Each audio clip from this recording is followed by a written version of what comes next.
Hello friends. तो आप देख रहे हैं बिहार कर्मचारी चयन आयोग बीएसएससी का द्वितीय इंटर स्तरीय रोशन आनंद सर के द्वारा बनाया गया सेट प्रैक्टिस। आप लोगों को पता है कि यह सेट प्रैक्टिस में कुल 15 मॉडल सेट प्रैक्टिस दिए गए हैं और हमने अभी तक आपको 6 सेट प्रैक्टिस करा दिया है। यदि आपने नहीं देखा है तो हमारे प्लेलिस्ट से जाकर के देख सकते हैं। और आज हम लोग प्रैक्टिस नंबर 7 को करेंगे। Practice number 7।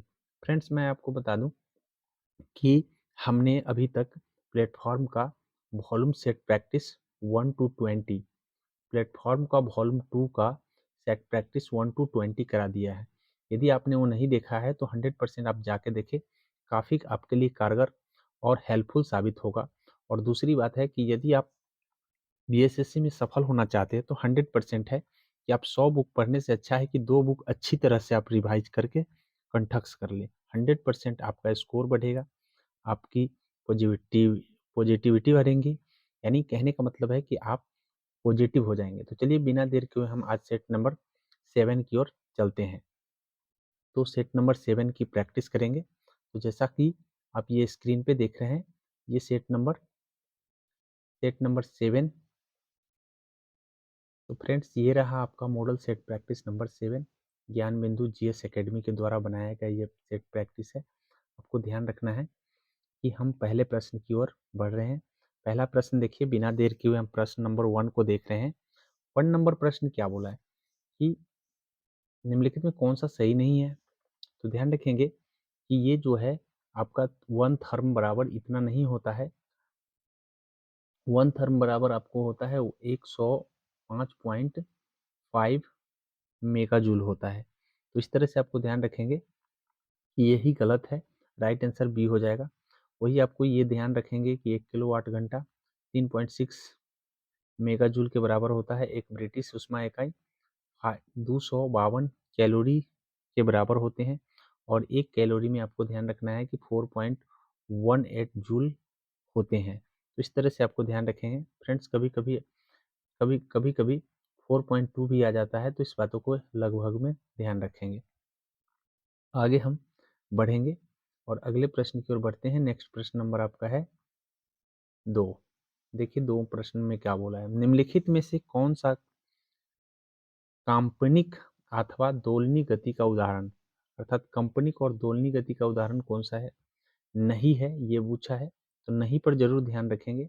याद रखेंगे घड़ी की सुई की गति जो है ना काल्पनिक नहीं है, क्योंकि आपको ध्यान रखना है कि घड़ी का जो सुई होता है एक इस तरह से आपको ये रोट करता रहता है। तो ये कंपन की और दोलनी गति नहीं है। दोलनी गति का मतलब होता है कि एक आयाम से दूसरे आयाम तक चक्कर लगाता रहता है। इस तरह से आपको ध्यान रखना है कि ये पेंडुलम का जो गति होता है वो जो एक आयाम से दूसरे आयाम तक जाता रहता है।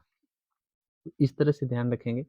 और सिलाई मशीन भी उसी तरीके का कार्य करता है। तो इसलिए राइट आंसर आपका सी हो जाएगा। यहाँ पे सी हो जाएंगे। अगले प्रश्न की ओर बढ़ेंगे और नेक्स्ट प्रश्न देखिए, यहाँ पे आपको सजाना है। तो असेंडिंग या डिसेंडिंग कर्म जो भी आपको दिख रहा है, तो ध्यान रखेंगे कि यहाँ पे राइट आंसर जो हो जाएगा गैलेक्सी पहले होगा। गैलेक्सी से छोटा जो है आपको सूर्य होगा, उससे छोटा आपको ग्रह होगा और सबसे छोटा क्षुद्र ग्रह। तो लास्ट में 2 किस्में हैं, यहाँ पे है और यहाँ पे है, लेकिन 4 से शुरू होना चाहिए। राइट आंसर डी हो जाएगा। अगले प्रश्न की ओर बढ़ेंगे और नेक्स्ट प्रश्न आपका है इंडोनेशिया की राजधानी पूछा है। तो इंडोनेशिया की राजधानी ऐसे जाकर्ता है, लेकिन यहाँ पे नूर संतारा याद रखेंगे घोषित कर दिया गया है। राइट आंसर सी होगा।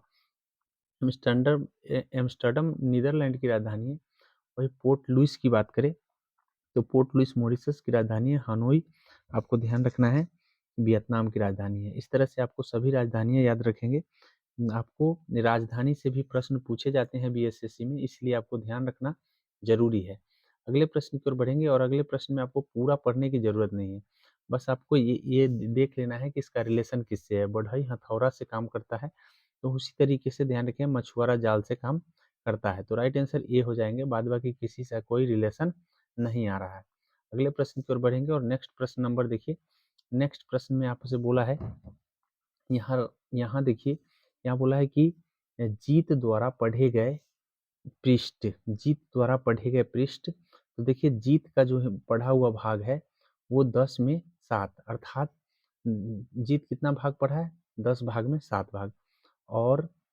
और यहाँ पे देखिए, और अंश बोला है कि जीत द्वारा पढ़े गए पृष्ठों की संख्या, कितना अंश ज्योति द्वारा पढ़ा गया है।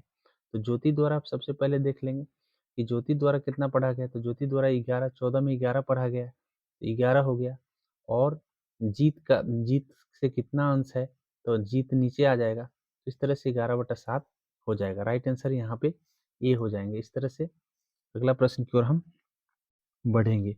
अगले प्रश्न में देखिए, अगला प्रश्न में क्या कहा है कि स्नेहा को 11 परीक्षाओं के औसत, तो 11 परीक्षाओं का औसत, सॉरी 16 परीक्षाओं का औसत जो दिया हुआ है 25 है, तो 16 इंटू 25 करेंगे तो 400 आ जाएगा।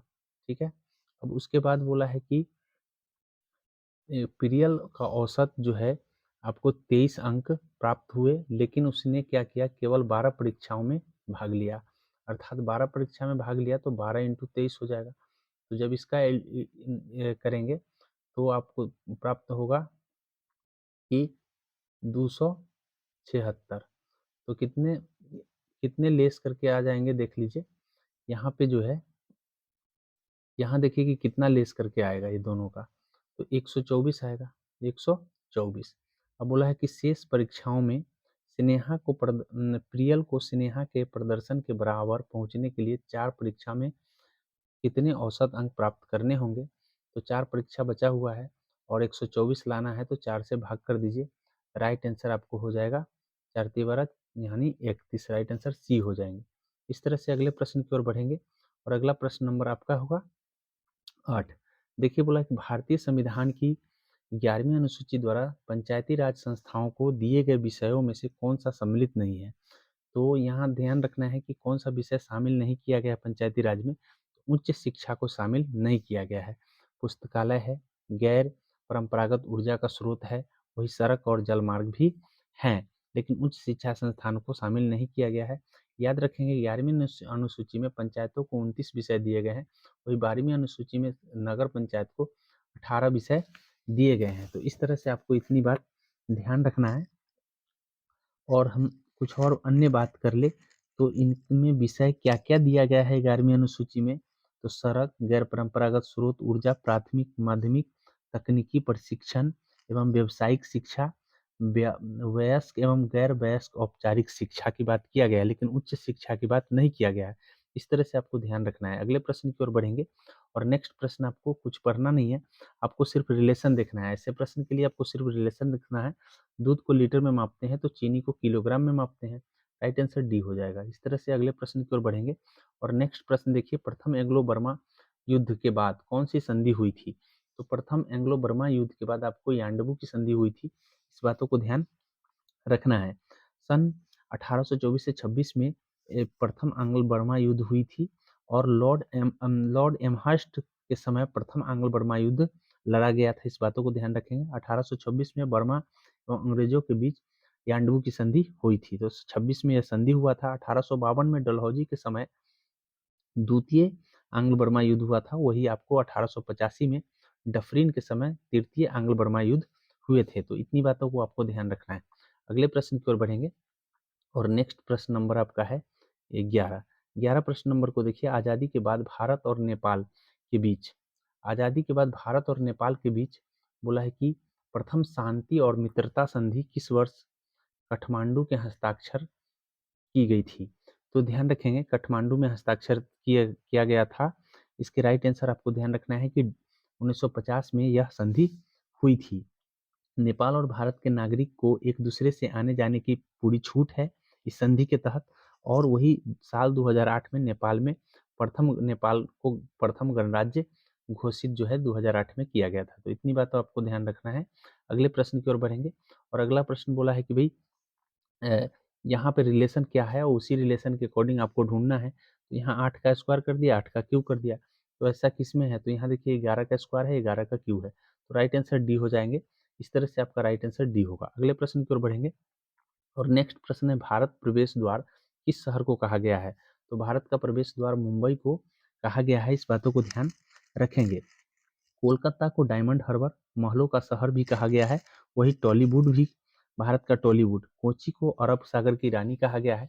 फ्रेंड्स, मैं आपको बता दूं कुछ अन्य शहरों की, तो भारत का पिट्सबर्ग जमशेदपुर है, भारत का मैनचेस्टर अहमदाबाद है, भारत का हॉलीवुड मुंबई है, भारत का डेट्रॉइट चेन्नई है, मध्य प्रदेश का डेट्रॉइट पीथमपुर को कहा गया है, भारत का पेरिस जयपुर को कहा गया है, भारत का उद्यान बंगलुरु को कहा गया है, उत्तर भारत का मैनचेस्टर कानपुर है, वही एशिया के अंडों की टोकरी आंध्र प्रदेश को कहा गया है, पर्वत की रानी मसूरी को कहा गया है, ब्लू माउंटेन नीलगिरी पहाड़ी को कहा गया है, पहाड़ों की मिल्का पहाड़ों की मलिका नेतरहाट को कहा गया है, मलय का देश कर्नाटक को कहा गया है, क्वीन ऑफ डेक्कन पुणे को कहा गया है, गुलाबी नगरी जयपुर को कहा गया है, साल्ट सिटी गुजरात को कहा गया है, नवाबों का शहर लखनऊ और त्योहारों का नगर मदुरई और मंदिरों का घाट और घाटियों का नगर बनारस को कहा गया है। तो इतनी बात आपको ध्यान रखना है। अगले प्रश्न की ओर बढ़ेंगे। नेक्स्ट प्रश्न देखिए, नेक्स्ट प्रश्न आपका है, दिए गए आकृति श्रृंखला का अलग पद ज्ञात करें। तो आपको अगला पद ज्ञात करें, सॉरी, तो अगला पद आपको ध्यान रखना है। अगला पद ज्ञात करने के लिए सबसे पहले आप यहाँ पे देखिए कि आप किसी भी एक फिगर को देख सकते हैं। तो यहाँ पे इस फिगर को देखिए, इस फिगर में किस तरह से रोट किया है, तो इधर रोट कर गया है, अर्थात 90 डिग्री पर, फिर ऐसे आ गया, फिर 90 डिग्री आया, ऐसे आ गया, फिर 90 डिग्री ऐसे होगा। तो ऐसे में कितने फिगर में आपको दिए गए हैं, ये सबसे पहले ये फिगरों को देखना है। देखिए 4 फिगर दिए गए हैं, 4 फिगर में ऐसा किधर किस में दिख रहा है, तो आपको यहाँ ध्यान रखना है, यहाँ दिख रहा है और यहाँ दिख रहा है, इसमें नहीं दिखा, इसमें नहीं दिखा, तो आपके पास 2 ऑप्शन बचे हुए हैं। अब 2 ऑप्शन में ये देखिए कि ये वाला जो फिगर है, ये वाला इस तरह से रोट कर रहा है, तो इस तरह से इस ऐसे कट था, तो ये अब ऐसे हो गया है, यहाँ देखिए। फिर ऐसे होने के बाद फिर पुनः यह ऐसे हुआ है, ठीक है, फिर पुनः ऐसे हुआ है, लेकिन ऐसे होने का मतलब है कि ये वाला जो पार्ट है, ये मूव कर रहा है, तो मूव कर रहा है, तो इसका मतलब इधर से है, तो अब ऐसे होगा, तो ऐसे, माफ़ कीजिएगा, कि इस तरह से आपको ध्यान रखना है कि अब किस दिशा में ये आएगा। तो यहाँ पे देख लीजिए, इसके जो राइट आंसर हो जाएँगे, अब ऐसे ऐसे तो ये दे दिए गए हैं, तो ऐसे तो अब ऐसे इस तरह से होंगे और इस तरह से यहाँ पे दिख रहे हैं। तो इस तरह से आपका राइट आंसर बी हो जाएगा। अगले प्रश्न की ओर बढ़ेंगे। अगला प्रश्न देखिए, अगला प्रश्न बोला है कि एक्स, वाई का लघुत्तम समावर्तक 2 सहमूल संख्या है और एक लघुत्तम पूछा है। महत्तम पूछता है तो 1 हो जाता है, लेकिन यहाँ लघुत्तम पूछा है तो दोनों का गुना हो जाएगा। राइट आंसर सी होंगे। अगले प्रश्न की ओर बढ़ेंगे। अगला प्रश्न नंबर है 16। देखिए 16 प्रश्न नंबर में बोला है कि 2 पाइप है ए और बी, 40 मिनट में और 80 मिनट में टैंक को भर सकते हैं। दोनों पाइप एक समय के साथ एक साथ खोले जाते हैं और बी को बंद कर दिया जाता है, तो यह टैंक भरने में कुल 30 मिनट लगता है। तो ध्यान रखेंगे, सबसे पहले एक 40 मिनट में भर रहा है, बी भर रहा है 80 मिनट में, दोनों की अगर हम एलसीएम निकालें तो आ जाएगा 80।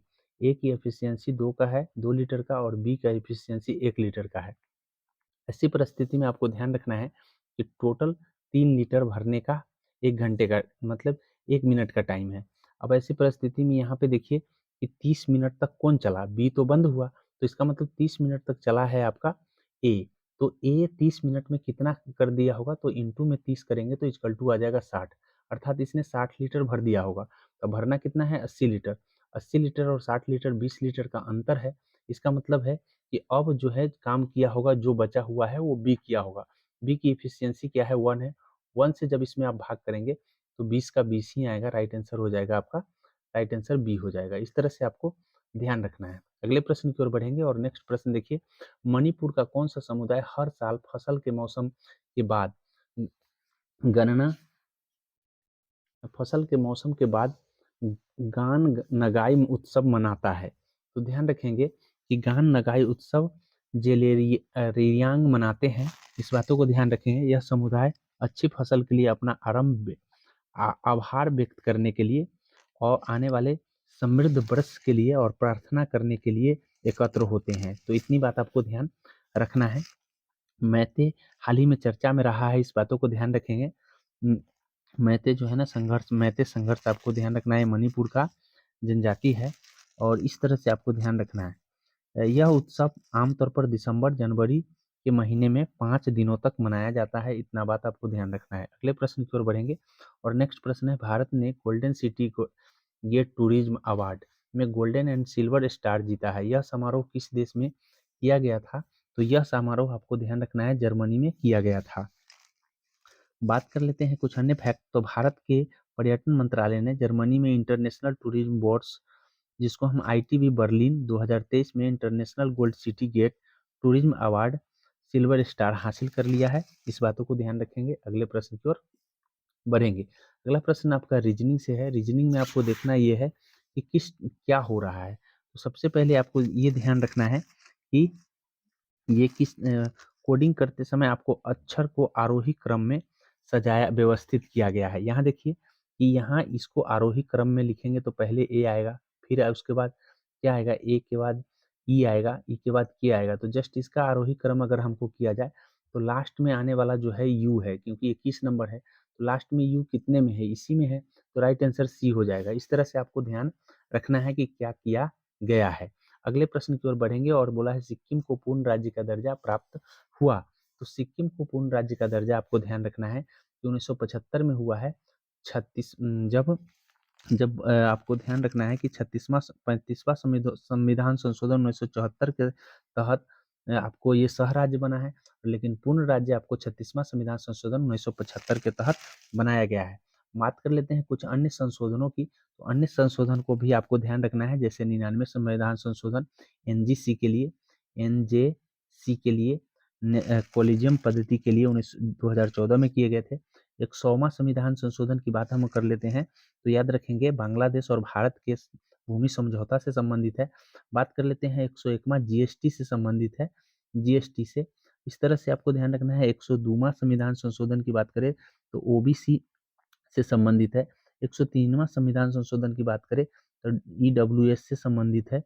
और वही 104वां संविधान संशोधन की बात करें तो 104वां संविधान संशोधन एससी एसटी आयोग से संबंधित है, एससी एसटी आयोग से संबंधित है। 105वां संविधान संशोधन ओबीसी आयोग से संबंधित है। ओबीसी को में डालने के लिए राज्य सरकार को सख्ती से संबंधित है 105वां संविधान संशोधन। तो इतनी बात आपको ध्यान रखना है। अगले प्रश्न की ओर बढ़ेंगे और अगला प्रश्न देखिए। अगले प्रश्न क्या कहा है, रीजनिंग से सवाल है। रीजनिंग में बोला है कि भाई यहाँ हम क्या कर दिए हैं, 2 बढ़ा दिए, फिर यहाँ पे 2 गुना करके, यहाँ एक एक गुना करके 2 बढ़ाए हैं, फिर 2 गुना करके 3 बढ़ाए हैं, 3 गुना करके 4 बढ़ाएंगे, 4 गुना करके 5 बढ़ाएंगे, 5 गुना करके 6 बढ़ाएंगे। ऐसा करने से आप जब देखेंगे तो ये 1851 आ जाएगा। अब ऐसे हम 5 गुना करने का मतलब 9 पचे 45, इसमें 6 जोड़ेंगे तो कितना, 1। इकाई स्थान पर किसमें 1 है, तो मात्र 1 ही में। इस तरह से बी ऑप्शन हो जाएगा। तो जल्दी ढूंढने का तरीका ये है, आपको ध्यान रखना है। भारत की सबसे पुरानी पर्वत श्रृंखला की बात कर लेते हैं तो ये अरावली पर्वत श्रृंखला है। बात करें कुछ अन्य फैक्ट की तो इसकी सर्वोच्च शिखर गुरु शिखर है, जिसकी ऊंचाई 1722 मीटर है, जो आबू पहाड़ी पर स्थित है।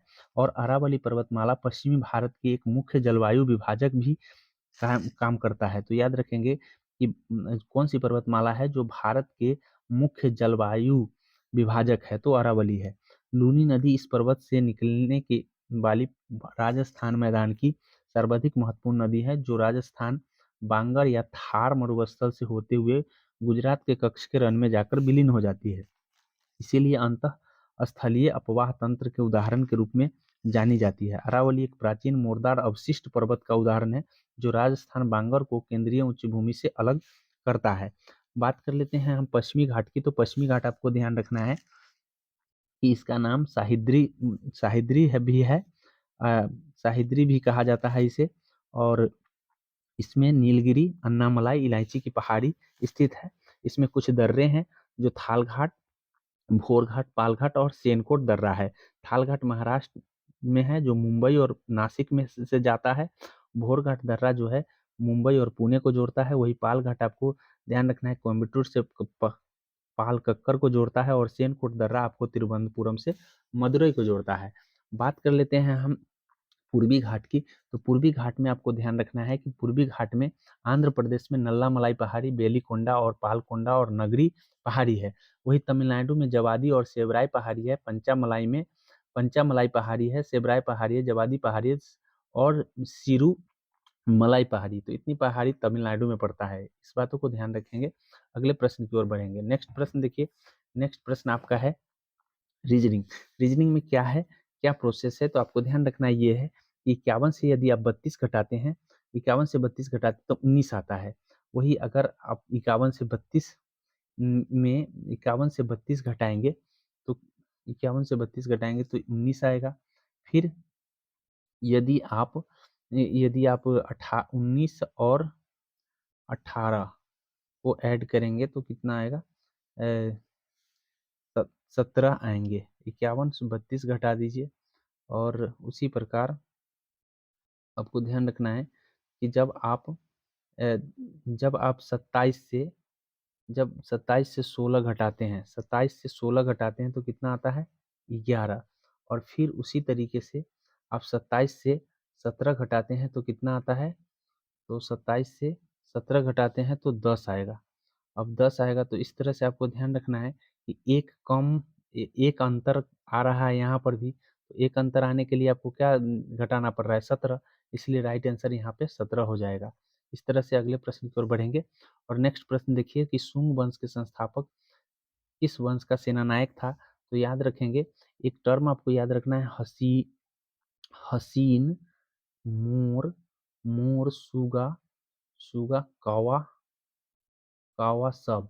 तो इस तरह से आपको ध्यान रखना है, ह से हर्यक वंश, शिशुनाग वंश, नंद वंश, और मोर से मौर्य वंश, सुगा से शुंग वंश, और कौवा से कन वंश, और सब से सतवाहन वंश। तो इस तरह से आपको ध्यान रखना है कि यहाँ पे बोला है कि शुंग वंश किस वंश के सेनानायक होगा। तो शुंग वंश किसके बाद आ रहा है, मौर्य वंश, तो मौर्य वंश के सेनानायक होगा। राइट आंसर इसका बी हो जाएगा। इस तरह से आपका बी आंसर सही हो जाएगा। अगले प्रश्न की ओर बढ़ेंगे। बिहार में किस क्षेत्र में लोटा विद्रोह हुआ था। तो बिहार में आपको ध्यान रखना है कि बिहार में मुजफ्फरपुर में लोटा विद्रोह हुआ है। राइट आंसर सी हो जाएंगे। मुजफ्फरपुर में लोटा विद्रोह होने का कारण है कि पीतल के लोटा की जगह मिट्टी का लोटा जब दिया गया तो कैदियों ने विद्रोह कर दिया था। संथाल विद्रोह 1855 से 1856 में भागलपुर के से राजमहल पहाड़ी सीमावर्ती क्षेत्रों में हुए थे। वहीं नोनिया विद्रोह की बात करें तो बिहार के हाजीपुर, तिरहुत, सारण और पूर्णिया में हुए थे। तमार विद्रोह छोटा नागपुर के उरांव जनजाति के द्वारा किए गए थे। तो इतनी बात आपको ध्यान रखना है। अगले प्रश्न की ओर बढ़ेंगे। और नेक्स्ट प्रश्न नंबर आपका है 26। 26 में भी आपको रीजनिंग का सीरीज से है। तो देखिए किस तरह से किया गया है, यहाँ कितना घटाया गया है। तो यहाँ देखिए ये बढ़ाया गया है पहले, तो कितना बढ़ाया, 12 बढ़ा दिया। फिर उसके बाद यहाँ पे 15 घटा दिया। फिर उसके बाद 15, तो कितने, 3 अधिक घटाया है तो 18 बढ़ा देंगे। 18 बढ़ाएंगे तो 43 आ जाएगा। फिर 21 घटा देंगे तो 43 में से 21 घटाएंगे तो 22 आएगा। तो इसका राइट आंसर बी हो जाएगा। इस तरह से आपको किया गया है, पहले घटाया बढ़ाया गया है, तो 3 अधिक अधिक करके घटाया बढ़ाया गया है। अगले प्रश्न की ओर बढ़ेंगे। और नेक्स्ट प्रश्न नंबर है आपका 27। निम्न में से किस भारतीय को भारत रत्न एवं नोबेल पुरस्कार दोनों से नवाजा गया है। तो ध्यान रखेंगे, मदर टेरेसा को दोनों से ही नवाजा गया है। मदर टेरेसा को नोबेल पुरस्कार आपको ध्यान रखना है कि 1979 में दिया गया था, वही 1980 में भारत रत्न अवार्ड दिए गए थे। और ध्यान रखेंगे, बात कर लेते हैं कुछ अन्य फैक्ट्स की। तो अन्य फैक्ट्स आपको ध्यान रखना है कि सीवी रमन को 1930 में भौतिक का नोबेल पुरस्कार दिया गया था। वही हरगोविंद खुराना को 1968 में चिकित्सा का नोबेल पुरस्कार दिया गया था। सुब्रमण्यम चंद्रशेखर को भौतिक का नोबेल पुरस्कार चंद्रशेखर सीमा के लिए दिए गए थे। और आपको ध्यान रखना है, रविन्द्रनाथ टैगोर को गीतांजलि के लिए 1913 में सबसे पहले साहित्य के लिए नोबेल पुरस्कार दिए गए थे। और इस तरह से आपको ध्यान रखना है कि अगर बात कर लेते हैं हम भारत रत्न की, तो भारत रत्न का सबसे पहले 1954 में प्रदान किए गए थे 3 व्यक्तियों को, जिसमें से सर्वपल्ली राधाकृष्णन और राजगोपालचारी और चंद्रशेखर वेंकट रमन थे। बात कर लेते हैं कि इसमें राजेंद्र प्रसाद को 1962 में दिए गए थे। 1966 में मरणोपरांत पहली बार लाल बहादुर शास्त्री को मिला था। वही आपको खान अब्दुल गफार खान को 1987 में, 1990 में भीमराव अम्बेडकर को, और 1991 में राजीव गांधी को, 1997 में एपीजे अब्दुल कलाम को ध्यान रखेंगे, और गुलजारी लाल नंदा को मरणोपरांत दिए गए थे। वही 1999 में जयप्रकाश नारायण, आपको 100% याद रखना है, और साथ ही अमर्त्य सेन को भी उसी समय दिया गया था। लता मंगेशकर को आपको ध्यान रखना है, उस्ताद बिस्मिल्लाह खां और लता मंगेशकर को 2001 में दिए गए थे। तो इस तरह से आपको ध्यान रखना है। अगले प्रश्न की ओर बढ़ेंगे और अगला प्रश्न नंबर है आपका रीजनिंग का। रीजनिंग में अभी सीरीज का सवाल ज़्यादा से ज़्यादा आप हल करने का प्रयास कीजिए।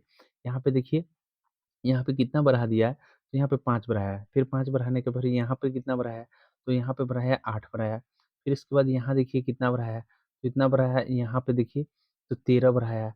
तो इस तरह से आप पाएँगे कि कितना अधिक-अधिक बढ़ा रहा है, 5 बढ़ाया, 8 बढ़ाया, 13 बढ़ाया। 13 बढ़ाने के बाद अब आप देखेंगे कि इस तरह से आपको क्या-क्या बढ़ाया जा रहा है। 8, 13, 20 बढ़ाएगा, फिर 20 बढ़ाएगा, फिर उस तरह से आपको ध्यान रखना है। 31 हो गया, 44 हो गया। तो ऐसे में आपको ध्यान रखना ये है कि पहले 3 बढ़ाया, फिर 5 ज़्यादा बढ़ा दिया। फिर 5 3 बढ़ाने के बाद है 8 3 बढ़ाया, उसके बाद 5 13 है यहाँ, तो 5 बढ़ा दिया, फिर 5 के बाद 7 बढ़ाएगा, 7 के बाद 9 बढ़ाएगा, 9 के बाद 11 बढ़ाएगा। इस तरह से आपको ध्यान रखना है, 13, 17 बढ़ा कर के यही सीरीज़ पर बनाया है। तो इसका राइट आंसर हम आपको बता देते हैं, आप हल करके देख लीजिएगा। इसका राइट आंसर हो जाएगा ए। अगले प्रश्न की ओर बढ़ेंगे और नेक्स्ट प्रश्न आपको 29 है। देखिए, यहाँ पे आपको बोला है कि भई ये देखिए कि 5 मीटर प्रति मिनट की दर से माइन शाफ्ट में उतरना है। तो नीचे उतरने के लिए बोला है ऋणात्मक करना है। ऊपर की दूरी की धनात्मक और नीचे की दूरी को आपको ऋणात्मक लेना है। तो ऋणात्मक 5 मीटर नीचे है और कितने प्रति मिनट, तो प्रति मिनट तो यहाँ बोला है 1 घंटे में कितना हो जाएगा, तो 1 घंटे में 60 मिनट होते हैं, 60 से गुना कर दीजिए, 300 हो जाएगा, 300 माइनस में आंसर हो जाएगा। इस तरह से अगले प्रश्न की ओर बढ़ेंगे। अगला प्रश्न बोला है कि एक तेल का बर्तन 3/5 भरा है, 3/5 भरा है, 20 लीटर तेल का उपयोग किया जाता है, 20 लीटर उसमें से निकालते हैं तो इतना भरा रह जाता है। तो इस तरह से आपको ध्यान रखना है कि दोनों का अंतर कितने का है। ये दोनों का अंतर जब निकालते हैं 3/5 और 7/12 का, तो आपको कितना मिलेगा, तो 1/60 मिलेगा। 1/60 किसके बराबर हो जाएँगे, 20 के बराबर, क्योंकि 20 लीटर निकाला गया है, दोनों को घटाएँ तो 20 लीटर। इस तरह से आपको इस 60 से गुना कर देना है, 6 60 गुने 20 करेंगे तो 1200, अर्थात राइट आंसर 1200 लीटर का ये क्षमता वाला है। अगला है हाइड्रोजन बम किस सिद्धांत पर कार्य करता है? तो हाइड्रोजन बम आपको ध्यान रखना है कि नाभिकीय अनियंत्रण नाभिकीय संलयन की अभिक्रिया पर कार्य करता है हाइड्रोजन बम। ध्यान रखेंगे कि नाभिकीय संलयन अभिक्रिया जब 2 हल्के नाभिक परस्पर संयुक्त होकर के एक भारी तत्व के रूप में बनते हैं तो उसको नाभिकीय संलयन कहते हैं। नाभिकीय विखंडन में किसी नाभिक के 2 या 2 से अधिक छोटे नाभिक टूटने के बाद नाभिकीय विखंडन अभिक्रिया होता है। परमाणु बम नाभिकीय विखंडन अभिक्रिया पर आधारित है और परमाणु बम का खोज रॉबर्ट ओवन ने किया था। इस बातों को ध्यान रखेंगे। और ना परमाणु बम एक अनियंत्रित नाभिकीय विखंडन अभिक्रिया है, लेकिन रिएक्टर में इसे नियंत्रित विखंडन अभिक्रिया कराया जाता है। इस बातों को ध्यान रखेंगे। अगले प्रश्न की ओर बढ़ेंगे और नेक्स्ट प्रश्न बोला है कि 500 वाट का कोई रेफ्रिजरेटर है जो 8 घंटे तक चलाया जाता है। तो 8 घंटे में चलाने का मतलब हो गया कि ये 4 यूनिट खर्चा होगा। 4 यूनिट का मतलब 400 वाट, 4 किलोवाट घंटा। तो 4 यूनिट खर्चा होगा। इस तरह से ये एक ₹6 प्रति यूनिट है, 1 किलोवाट घंटा का मतलब 1 यूनिट होता है। तो 4 यूनिट का मतलब ₹24, मतलब ₹24 खर्चा हो जाएगा। लेकिन 30 दिन तक खर्चा करना है तो दूनी 30 कर देंगे, तो इस तरह से ₹720 इसका टोटल खर्चा आ जाएगा। तो बोला है ऊर्जा चलाने का कुल मूल्य पूछा है, तो राइट आंसर हो जाएगा 720। अगले प्रश्न की ओर बढ़ेंगे और नेक्स्ट प्रश्न आपका है 32। यहाँ देखिए कि दिए गए विकल्पों में से उस अक्षर को समूह को चुनना है। तो यहाँ देखिए किस तरह से यहाँ घट या बढ़ रहा है, तो आप प्राप्त करेंगे कि यहाँ देखिए 5 बढ़ा दिया, फिर 5 बढ़ाने के बाद 5 सॉरी 3 बढ़ा दिया, 3 बढ़ाने के बाद कितना आना चाहिए, 11। 11 कितने ऑप्शन में दिए गए हैं, यहाँ पे देखिए इसमें भी है, इसमें भी है, इसमें भी है। तो अब आप आपको लास्ट वाला देख लेना है। यहाँ देखिए 22 है, 22 से यहाँ 11 है, 11 घटा दिया है, तो 11 घटाएँगे तो कितना आ जाएगा, सिर्फ ज़ेड आ जाएगा। तो ज़ेड यहाँ पे दिए गए हैं, इस तरह से आपको ध्यान रखना है। ये हो जाएगा ए। अगले प्रश्न की ओर बढ़ेंगे और नेक्स्ट प्रश्न देखिए, हाल ही में रामचंद्र पौंडेल निम्नलिखित में से किस देश के का नया राष्ट्रपति चुना गया है? तो रामचंद्र पौंडेल आपको ध्यान रखना है, नेपाल का नया राष्ट्रपति चुने गए हैं। नेपाल के नए राष्ट्रपति के रूप में इन्हें चुना गया है। ये विद्या देवी भंडारी की जगह लेंगे। पौंडेल 8 दलों के गठबंधन के साझा उम्मीदवार है।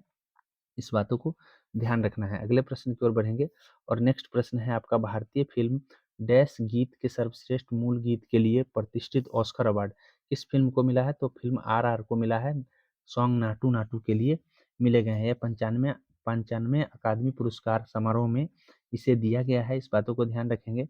आरआरआर और एलिफेंट व्हिस्पर के इतिहास रचते हुए इस बार 2 ऑस्कर अवार्ड भारत ने जीता है, इस बातों को ध्यान रखेंगे। बेस्ट शॉर्ट डॉक्यूमेंट्री कैटेगरी में भारतीय डॉक्यूमेंट्री द एलिफेंट व्हिस्पर आया है। और ऑस्कर अवार्ड 2023 के दौरान चैडविक बोसमैन को श्रद्धांजलि भी दी गई है, तो इस बातों को ध्यान रखेंगे। अगले प्रश्न की ओर बढ़ेंगे और अगला प्रश्न नंबर होगा 36। 36 में देखिए, सूरज की सीधी किरणें विषुवत रेखा पर किस दिन पड़ता है? तो सूरज की सीधी किरणें विषुवत रेखा पर 2 दिन पड़ते हैं साल में। एक तो आपको हो जाता है 23 सितंबर, एक होता है 21 मार्च। ये दोनों जो है ना शरद विषुव और बसंत विषुव होता है, इसी दिन जो है सीधी किरणें पड़ता है और दिन और रात बराबर होते हैं इस समय। तो राइट आंसर इसका हो जाएगा ए। इस बातों को ध्यान रखना है। उत्तरी गोलार्ध में आपको ध्यान रखना है कि 21 मार्च को बसंत विषुव होता है। वही दक्षिणी गोलार्ध में आपको 23 सितंबर को शरद वसंत वसंत ऋतु अर्थात आपको ध्यान रखना है कि शरद विषुव होता है। तो इस तरह से आपको ध्यान रखना है। अगले प्रश्न की ओर बढ़ेंगे और नेक्स्ट प्रश्न नंबर होगा 37। 37 में आपका रीजनिंग दिया है। देखिए रीजनिंग में किस तरह से आपको ढूंढना है। तो यहाँ देखिए दोनों का अंतर, यहाँ दोनों को अंतर करके क्यू किया है, यहाँ भी दोनों का अंतर करके क्यू किया है। तो इस तरह से दोनों के अंतर करके क्यू जब करेंगे तो यहाँ पे 12 है, 12 का क्यू हो जाता है 1728। ऑप्शन में देखेंगे 1728 कहाँ है? 1728 डी में दिया हुआ है। राइट आंसर आपका डी हो जाएगा। अगले प्रश्न की ओर बढ़ते हैं और नेक्स्ट प्रश्न, भारतीय संविधान के लिखने वाली संविधान सभा में कितने सदस्य थे? तो याद रखेंगे जब संविधान सभा का गठन हुआ था तो उस समय 389 सदस्य थे, लेकिन अंतिम रूप से कितना था? तो अंतिम रूप से 299 ही बच गए थे, क्योंकि भारत और पाकिस्तान का विभाजन हो गया था। तो इस तरह से आपको ध्यान रखेंगे। संविधान सभा की पहली बैठक 9 दिसंबर 1946 को हुई थी और इस तरह से अस्थायी सदस्य अध्यक्ष के रूप में सच्चिदानंद सिन्हा को बनाया गया था। वही 11 दिसंबर को फिर से बैठक हुई और इसमें आपको डॉक्टर राजेंद्र प्रसाद को अस्थायी अध्यक्ष के रूप में बनाया गया। संविधान सभा में कुल संख्या आपको 389 बता दी है, जिसमें से 296 ब्रिटिश प्रांत से और 33 रियासतों से थे, 93 रियासतों से थे। लेकिन जब ये बंटवारा हो गया तो 389 की जगह 299 बच गया है। 296 से 229 हो गया और इस तरह से 93 से 70 कर दिए गए और इस तरह से 299 बच गए। 24 जनवरी 1950 को संविधान लागू हुआ है और 2 साल 11 माह 18 दिन टोटल लगे हैं, इस बातों को भी ध्यान रखेंगे। अगले प्रश्न की ओर बढ़ेंगे और नेक्स्ट प्रश्न आपको है रीजनिंग। रीजनिंग में आपको क्या करना है? सबसे पहले आपको साथ-साथ बाँट देना है। साथ-साथ जैसे ही बाँटेंगे, आप साथ-साथ बाँटने के बाद साथ-साथ देख लीजिए कि 7 कहाँ पुर रहा है। तो यहाँ पे देखिए, यहाँ 4 आ गए, 5, 6, 7, 7 यहाँ से बट रहा है। फिर यहाँ पे देखिए तो 2, 3, 4, 5, 6, 7, 7 यहाँ पे बट गया, 3 और 3, 6, 7। अब यहाँ देखिए कि यहाँ का लास्ट का 2 3 को भरा हुआ है, तो यहाँ लास्ट का 3 को भरा जाएगा। लास्ट का 3 भरने का मतलब हो गया कि जब आप यहाँ पे देख रहे हैं तो एन के ए आ रहा है, तो यहाँ के दिया हुआ तो एन यहाँ छूटा हुआ है, एन भर देंगे। जस्ट लाइक उसी तरीके से अब जब जब हम यहाँ पे देखते हैं तो तीसरा चौथा चौथा यहाँ भरना है। अब चौथा भरना है, चौथा यहाँ पे ए दिया हुआ है तो यहाँ पे ए आ जाएगा। और उसी उसी तरीके से यहाँ शुरू शुरू का यहाँ और शुरू का यहाँ देखिए, तो शुरू का यहाँ खाली है तो यहाँ के आ जाएगा। तो आप इस तरह से आप मिला सकते हैं कि हमने ए भरा, के भरा, एन भरा, तो ऐसा किस ऑप्शन में है? तो ऐसा यहाँ देखिए ए है, के है, एन है और यहाँ भी है और यहाँ भी है और यहाँ नहीं है। इस तरह से ऑप्शन ये कट गए हैं ए, के, एन। अब उसके बाद बाद वाला हम देख लेंगे। ए, के, एन अर्थात कहना है के ए आर होता है, यहाँ भी ए होगा तो एन से पहले ए, यहाँ देखिए ए है और यहाँ भी ए है। तो इस तरह से अगर हम के ए आर, यहाँ देखिए के ए आर लिखा रहा है, तो के ए आर इसमें आ रहा है, आर यहाँ आ रहा है, आर यहाँ आ रहा है। तो अब आप आसानी से ढूंढ सकते हैं कि आर के बाद क्या आ रहे हैं? ए आ रहे हैं। उसके बाद ए के बाद क्या आ रहे हैं? तो ए के बाद आपको यहाँ देखिए, यहाँ ए के बाद एन आ रहा है, तो एन वाला option A, A A R A N, A A R A N, तो आर ए एन। इस तरह से आपका राइट आंसर जो हो जाएगा 39 का 39 का आप ध्यान कर लीजिए कि 39 का ए हो जाएगा, ए राइट आंसर हो जाएंगे। अगले प्रश्न की ओर बढ़ेंगे और नेक्स्ट प्रश्न आपका है कि निम्नलिखित में से किस वर्ष मैकाले विवरण के आधार पर अंग्रेजी शिक्षा अधिनियम पारित किया गया था? तो यह 1935 में पारित किया गया था। मैकाले के मानना था कि अंग्रेजी को उच्च शिक्षा का माध्यम बनाया जाए। मैकाले भारत को असभ्य मानता था, इसीलिए वो अंग्रेजी शिक्षा लाना चाहता था। 1854 में वुड डिस्पैच आया था, इस बातों को ध्यान रखेंगे, जो कि शिक्षा का मैग्ना कार्टा के नाम से जाना जाता है। मेसोपोटामिया में सर्वप्रथम किस सभ्यता का उदय विकास हुआ? तो सुमेरियन सभ्यता का जो है विकास हुआ है, इस बातों को ध्यान रखेंगे। सुमेर सभ्यता के पश्चात बेबीलोन इस क्षेत्र की दूसरी सभ्यता थी और बेबीलोन में ही विश्व की विजेता सिकंदर की मृत्यु हुई थी। बेबीलोन के उत्तर में असीरियाई राज्य का उदय हुआ था, इस बातों को ध्यान रखेंगे। अगले प्रश्न की ओर बढ़ेंगे और नेक्स्ट प्रश्न आपका रीजनिंग से है। यहाँ पे बोला है कि सभी घंटियां, तो जितने भी घंटी है सब के सब क्या है? पेड़ है, सबके सब ट्री है। और उसके बाद है कुछ पेड़ है आपका लीफ है, मतलब पत्ती है। और इस तरह से सभी पत्ती फूल है, तो सभी पत्ती यहाँ पे देखिए, सभी पत्तू जो है फ्लावर है। तो इस तरह से आप ध्यान कर लीजिए, यहाँ बोला है सभी घंटियां पत्तियां हैं, तो सभी घंटियां पत्तियां हैं, तो यहाँ पे लीफ जो है, ऐसा ऐसा नहीं हो रहा है कि यहाँ यहाँ लीफ देखिए, लीफ और घंटी में कोई संबंध नहीं दिख रहे हैं, तो ये गलत हो गया। कुछ फूल पेड़ है, अब कुछ फ्लावर जो है ना ट्री में शामिल है, तो इस तरह से आप ध्यान कर सकते हैं कि दो सही है। अब ऑप्शन नंबर को देखिए कि कौन किसमें लिखा है दो सही है, दो आपको यहाँ डी में दिए गए हैं। अगले प्रश्न की ओर बढ़ेंगे और नेक्स्ट प्रश्न देखिए। नेक्स्ट प्रश्न है, एक एक दो अंकों की संख्या है, जो अंकों को 11 योग 11 है, और उसके बाद अगर हम उसमें परस्पर बदल देते हैं तो 45 जो है ना कम हो जाता है। तो इस ध्यान रखिए कि ऐसी कौन सी संख्या है। तो 83 को देखिए जोड़ेंगे तो 11 आ जा रहा है, और जब हम 83 को 38 बनाएंगे तो 83 38 का डिफरेंस कितने का हो जाएगा? 83 38 का डिफरेंस करेंगे तो 45 आ जाएगा, तो राइट आंसर आपका डी हो जाएगा। इस तरह से राइट आंसर आपको 43 का डी हो जाएंगे। अगले प्रश्न की ओर बढ़ेंगे और नेक्स्ट प्रश्न बोला है कि परिमेय अपरिमेय संख्या कौन है? तो जिस जो रूट में यहाँ पे देखिए अपरिमेय संख्या है, तो अपरिमेय जो रूट में रह जाएगा वो अपरिमेय संख्या होंगे। तो इसका राइट आंसर आपका हो जाएगा बी 40।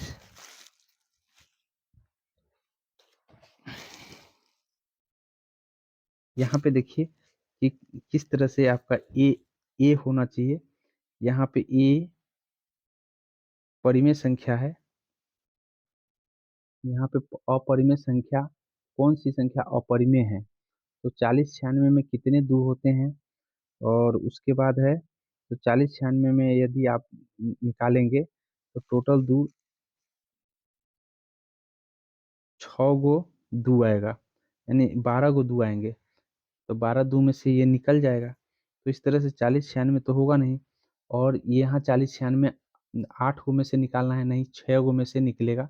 6 मतलब 12 को आएगा, तो 6 पेयर बन रहा है। तो इस तरह से ये जो है ना अपरिमेय है, बाद बाकी सभी परिमेय हैं। अगले प्रश्न की ओर बढ़ेंगे और अगला प्रश्न, भारतनाट्यम की शुरुआत कहाँ से हुई है? तो भारतनाट्यम की शुरुआत आपको ध्यान रखना है तमिलनाडु से हुई है, तमिलनाडु से राइट आंसर हो जाएगा। और कथक आपको ध्यान रखना है, कथक कथक उत्तर प्रदेश का है, केरल कथकली है, आंध्र प्रदेश का कुचिपुड़ी है। इतनी बात आपको ध्यान रखना है। कथक में बिरजू लच्छू महाराज और सितारा देवी को ध्यान रखना है, कुचिपुड़ी को यामिनी कृष्णमूर्ति और सत्यनारायण में याद रखना है। मणिपुर का रीता देवी, सविता देवी और झावेरी बहने जो है ना मणिपुरी से संबंधित है। मोहिनी आट्टम नृत्य से आपको के कल्याणी और रागिनी देवी भारती शिवाजी है, वही क्षत्रिय है रामकृष्ण तालुकदार। भारतनाट्यम से रुक्मणी देवी, यामिनी कृष्णमूर्ति है, वही कथकली से मृणालाल साराभाई और शिवरमन शांता। तो इस तरह से आपको ध्यान रखना है सभी नृत्यकार का भी नाम। अगले प्रश्न की ओर बढ़ेंगे और अगला प्रश्न बोला है कि कौन सही होगा, तो आप देखिए, देखने से ही आपको पता चल जाएगा कि इसके राइट आंसर जो होगा बी होगा, क्योंकि आपको ध्यान रखना है कि इधर आएगा तो इधर ऐसा इसमें नहीं है, इसमें इसमें ऊपर दे दिया है, इसलिए गलती है, राइट आंसर बी हो जाएगा। अगले प्रश्न की ओर बढ़ेंगे और नेक्स्ट प्रश्न में, कार चलाते समय अपने पीछे यातायात को देखने के लिए, तो पीछे को देखने के लिए आपको ध्यान रखना है उत्तल दर्पण का प्रयोग करते हैं। उत्तल दर्पण का प्रयोग आपको कहाँ-कहाँ करते हैं हम, तो ध्यान कर लीजिए कि वाहनों को पीछे देखने के लिए और सड़क के लगे परावर्तक लैंप के में करते हैं। अवतल दर्पण का प्रयोग टॉर्च और सर्च लाइट में, सेविंग दर्पण में, सौर भट्ठी में किया जाता है। वही समतल दर्पण का प्रयोग की बात करें तो दैनिक जीवन में आईने के रूप में और बहुदर्शी के रूप में होता है। तो इतनी बात आपको ध्यान रखना है। अगले प्रश्न की ओर बढ़ेंगे। चुंबकीय पदार्थ की चुंबकीय प्रकृति होती है। तो प्रतिचुंबकीय पदार्थ बोला है, तो याद रखिए चुंबक जो है ना 3 प्रकार का होता है, एक प्रतिचुंबकीय, एक अनुचुंबकीय और एक लौह चुंबकीय। प्रति होता है, अणु होता है और लौह होता है। तो याद रखेंगे प्रतिचुंबकीय में ऋणात्मक होता है और इसमें जो अ, अनुचुंबकीय है, अनुचुंबकीय में आपको ध्यान रखेंगे कि अनुचुंबकीय नाम मात्र का चुंबकत्व होता है, लौह चुंबकीय सबसे ज़्यादा चुंबकत्व होता है। तो राइट आंसर इसका हो जाएगा बी। अगले प्रश्न की ओर बढ़ेंगे और थोड़ा उदाहरण की बात कर लेते हैं। तो प्रतिचुंबकीय में जस्ता, बिस्मित, तांबा, चांदी, सोना ये सब प्रतिचुंबकीय है। वही आपको अनुचुंबकीय में प्लेटिनम, सोडियम, क्रोमियम, ऑक्सीजन है। वही आपको अगर लौह चुंबकीय में लोहा, निकेल, कोबाल्ट, इस्पात ये सब लौह चुंबकीय आता है। अगले प्रश्न की ओर बढ़ेंगे और अगला प्रश्न आपका है कि रिलेशन से है। तो रिलेशन आप एक बार करके देख लीजिएगा। इसका राइट रिलेशन मैं आपको बता देता हूँ। इसका राइट रिलेशन पोता का होगा, आप एक बार करके देख लेंगे। हम यदि करना चाहेंगे तो कर देंगे, लेकिन वीडियो काफ़ी लंबा हो जाएगा, इसलिए हम आपको थोड़ा-सा शॉर्ट वे में बताने का प्रयास कर रहे हैं। अगले प्रश्न की ओर बढ़ेंगे। भारत के संविधान के मुख्य वस्तुकार के रूप में किसे जाना जाता है? तो बी आर अम्बेडकर को मुख्य वस्तुकार के रूप में जाना जाता है। इस बातों को ध्यान रखेंगे। राइट आंसर इसका डी हो जाएगा। अगले अलग बात करें, संविधान के प्रारूप समिति के अध्यक्ष भी रहे हैं और भीमराव अम्बेडकर एवं गोपाल स्वामी अयंगर, अल्लादी कृष्णा स्वामी, मुंशी सैयद, मोहम्मद सदातुल्लाह, माधव राव, कृष्णामाचारी ये सब जो है प्रारूप समिति के सदस्य के रूप में काम किए हैं। इस बातों को ध्यान रखेंगे। टोटल 7 सदस्यीय कमेटी थी, इस बातों को ध्यान रखेंगे। अब यहाँ पे देखिए रिलेशन से है। महेश रीवा के पिता और वंश का दादा है और आकाश रीवा का भाई और वंश का ऋतु का पिता है। तो ऋतु आकाश से कैसा संबंधित है? तो याद रखेंगे कि ऋतु आकाश का बहू है। इस बातों को ध्यान रखेंगे। अगले प्रश्न की ओर बढ़ेंगे। India after Gandhi the history of the world's largest democracy नामक पुस्तक की रचयिता का नाम पूछा है। तो इसके रचयिता आपको ध्यान रखना है कि रामचंद्र गुहा है और इस बातों को ध्यान रखना है कि डेविस ग्रासमैन इजराइल के लेखक है, जो कि बुकर इंटरनेशनल पुरस्कार उपन्यास ए हॉर्स वॉक्स इनटू ए वार के लिए जीता है। इस बातों को ध्यान रखेंगे। प्रसिद्ध वैज्ञानिक, शिक्षाविद प्रोफेसर यशपाल का निधन 25 जुलाई 2017 को हो गया है। वही 2009 ईस्वी में यशपाल को यूनेस्को के लिए कलिंग सम्मान भी दिया गया है। इस बातों को ध्यान रखेंगे। अगले प्रश्न की ओर बढ़ेंगे और नेक्स्ट प्रश्न नंबर आपका है 53। 53 नंबर प्रश्न देखिए। 53 नंबर में बोला है कि दक्षिण अफ्रीका में प्रवास के दौरान महात्मा गांधी ने कौन सी पत्रिका का प्रकाशित किया था? तो ये इंडियन ओपिनियन को महात्मा गांधी ने प्रकाशित किए थे। नवजीवन भी महात्मा गांधी का है। इस बातों को ध्यान रखेंगे। और वही आपको ध्यान रखना है कि 1876 में केशव चंद्र सेन ने भारतीय सुधार संघ की स्थापना, रिफॉर्म इंडियन रिफॉर्म की स्थापना किए थे। और न्यू इंडिया आपको आपको ध्यान रखना है, न्यू इंडिया और कॉमनवेल्थ एनी बेसेंट का पत्रिका है। अगले प्रश्न की ओर बढ़ेंगे और यहाँ सीटिंग अरेंजमेंट से है। सीटिंग अरेंजमेंट आप कर लीजिएगा। मैं आपको बता दूं कि इसका एडजस्ट कैसे होगा। पहले एक आएगा, फिर एक के बाद उसके बाद आपको ध्यान रखना है 3 बैठेगा, फिर 5 बैठेगा, फिर 2 बैठेगा और फिर 4 बैठेगा। इस तरह से हमसे पूछा था कि दूसरा सबसे दाहिने ओर कौन खड़ा है? तो दाहिना ओर 4 खड़ा है। तो राइट आंसर आपका हो जाएगा सी। सी इज द एक्यूरेट आंसर। अगले प्रश्न की ओर बढ़ेंगे और अगला प्रश्न देखिए। बोला है कि मेरी आयु मेरे बेटे से 5 गुना बड़ा है। तो 5:1 हो गया। 6 वर्ष के पश्चात जो है 3 गुना हो जाएगा, तो 3:1 हो गया। तो अब यहाँ पे देखिए इसका इसका अंतर निकालिए गुना करके। तो गुना करके इसका इसका 5 माइनस 3 हो जाएगा, तो 2 कितने का अंतर हो गया? 2 का। और ये 3 और 1 के कितने का अंतर है? तो 2 का। तो 2x बराबर है 2 गुने कितने वर्ष बाद होता है? 6। 2 से 2 कट गया, x का मान आ गया 6, अर्थात 1 यूनिट का मतलब 6 है।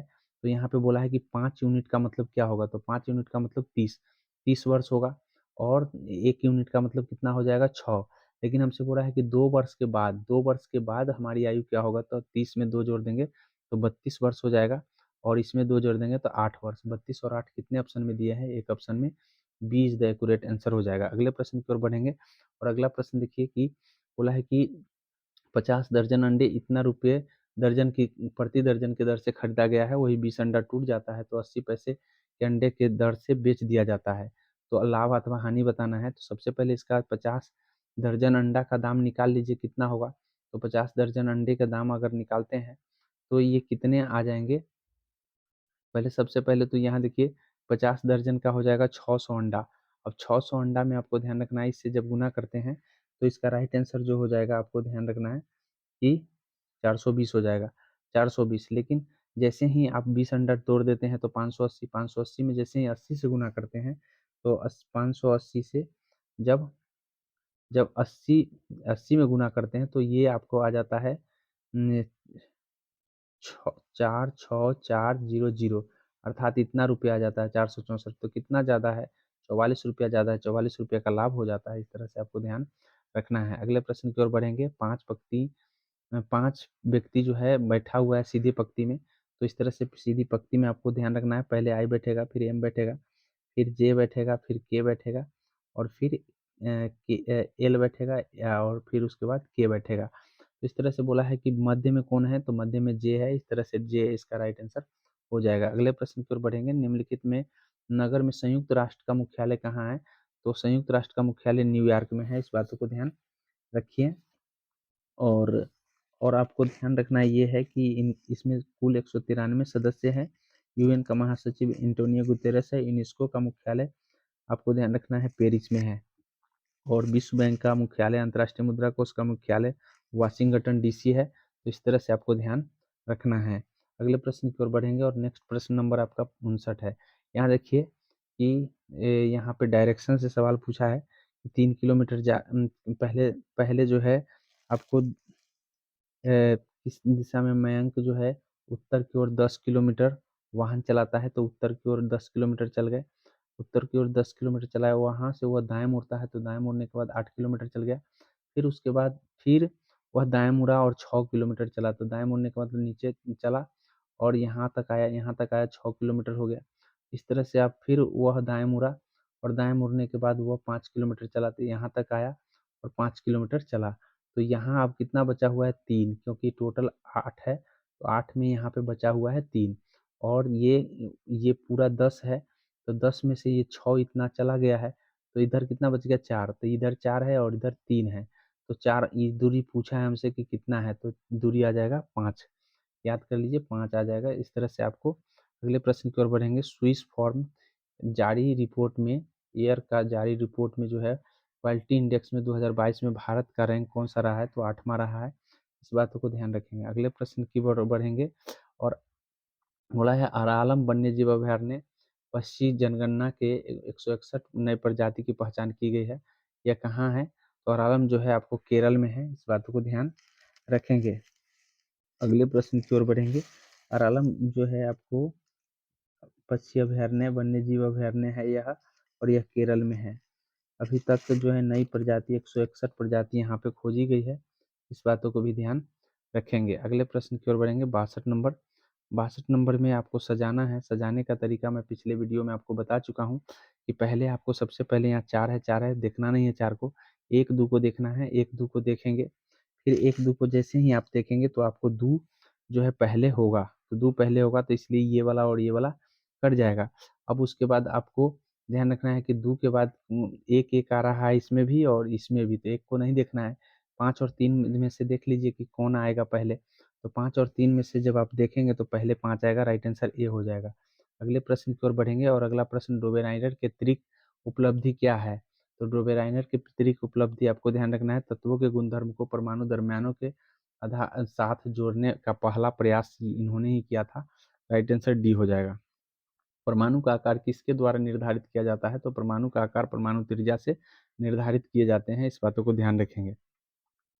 ये रीजनिंग का सवाल है। ऐसे प्रश्न जब भी आए तो आप ये दोनों को घटा लीजिए और घटाने के बाद वामवर्त जो है वामवर्त ज़्यादा है तो वामवर्त 180 हो रहा है। तो वामवर्त हो या दक्षिण वर्त हो, 180 आया तो अपोजिट हो जाएगा।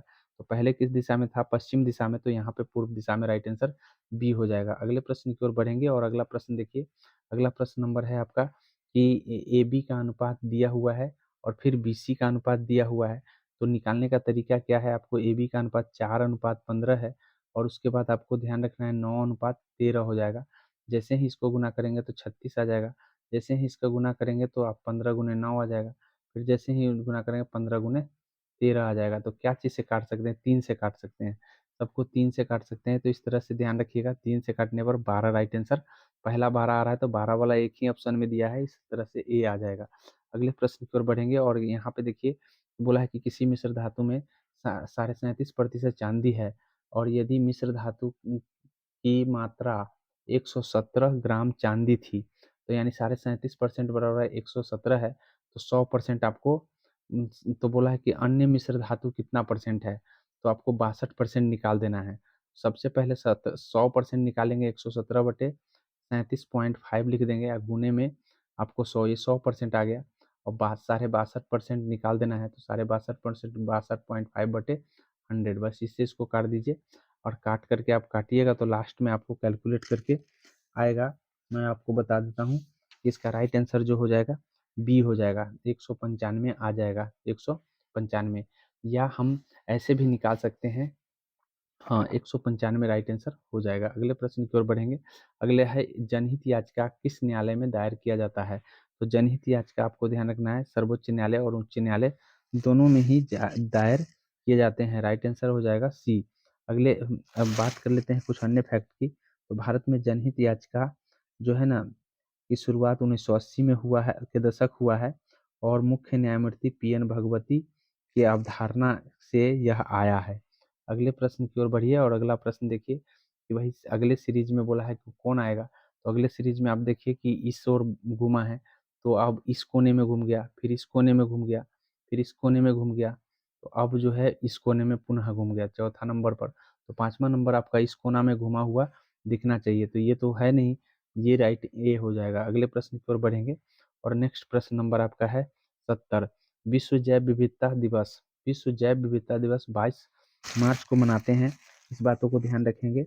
और इस बार का थीम रहा है समझौता से कार्रवाई तक जैव विविधता का पुनर्निर्माण, अर्थात building A shared future for a all life, इस तरह से आपको ध्यान रखना है। 22 मार्च को विश्व जल दिवस मनाते हैं, 22 मार्च को बिहार दिवस भी मनाया जाता है, 22 अप्रैल को आपको पृथ्वी दिवस, विश्व पृथ्वी दिवस, और 22 जून को आपको विश्व वर्षा वन दिवस भी मनाए जाते हैं। तो सभी 22 को आपको ध्यान रखना है। पहली बार 1985 में बायोडाइवर्सिटी दिवस मनाया गया था। अब यहाँ देखिए त्रिभुज काउंट करना है, तो त्रिभुज काउंट करने के लिए यहाँ देखिए यहाँ और यहाँ के लिए 2 हो जाएगा, इस तरह से यहाँ और यहाँ के लिए 4 हो जाएंगे, यहाँ और यहाँ के लिए 6। ऐसे काउंट करने के बाद आप यहाँ से यहाँ देख लीजिए, एक को काउंट कर लीजिए, फिर यहाँ से यहाँ काउंट कर लीजिए। तो इस तरह से आप काउंट करेंगे, तो काउंट करने के बाद जस्ट लाइक फिर यहाँ यहाँ है, तो ऐसे काउंट करने से आपको टोटल 22 आंसर हो जाएंगे। काउंट करके एक बार देख लेंगे। अगले प्रश्न है कि क्रोमेटोग्राफी तकनीकी का प्रयोग तो या एक मिश्रण पदार्थ को अलग करने के लिए यह किया जाता है, इस बातों को ध्यान रखेंगे। अगले प्रश्न की ओर बढ़ेंगे। निम्नलिखित में से कौन सा बहुलक एक थर्मोप्लास्टिक नहीं है? तो नियोप्रीन जो है थर्मोप्लास्टिक नहीं है, इस बातों को ध्यान रखेंगे। थर्मोप्लास्टिक का मतलब होता है कि जिसको गलाने से गलता है, लेकिन थर्मोसेटिंग में एक बार सेट कर देने के बाद यह दोबारा फिर से पिघलता नहीं है। जैसे बैकलाइट और ग्लिप्टन ये थर्मोसेटिंग है, और थर्मोप्लास्टिक में अभी पॉलीविनाइल क्लोराइड, पॉलीस्टाइरीन ये सब थर्मोप्लास्टिक होता है। तो इस तरह से आपको ध्यान रखना है। अगले प्रश्न की ओर बढ़ेंगे और नेक्स्ट प्रश्न में देखिए कि कौन सा बोला है कि कौन आएगा। तो यहाँ देखिए कि यहाँ पे रंगा होना चाहिए, आपको ये ऐसा अर्धगोला दिखना चाहिए। तो यहाँ अर्धगोला बनाने के लिए यहाँ यहाँ है ही, लेकिन याद रखेंगे कि यहाँ पे देखिए कि ये थोड़ा सा इस तरह का आएगा, ये पूरा चौखुट नहीं है, यहाँ पे चरखुट आना चाहिए।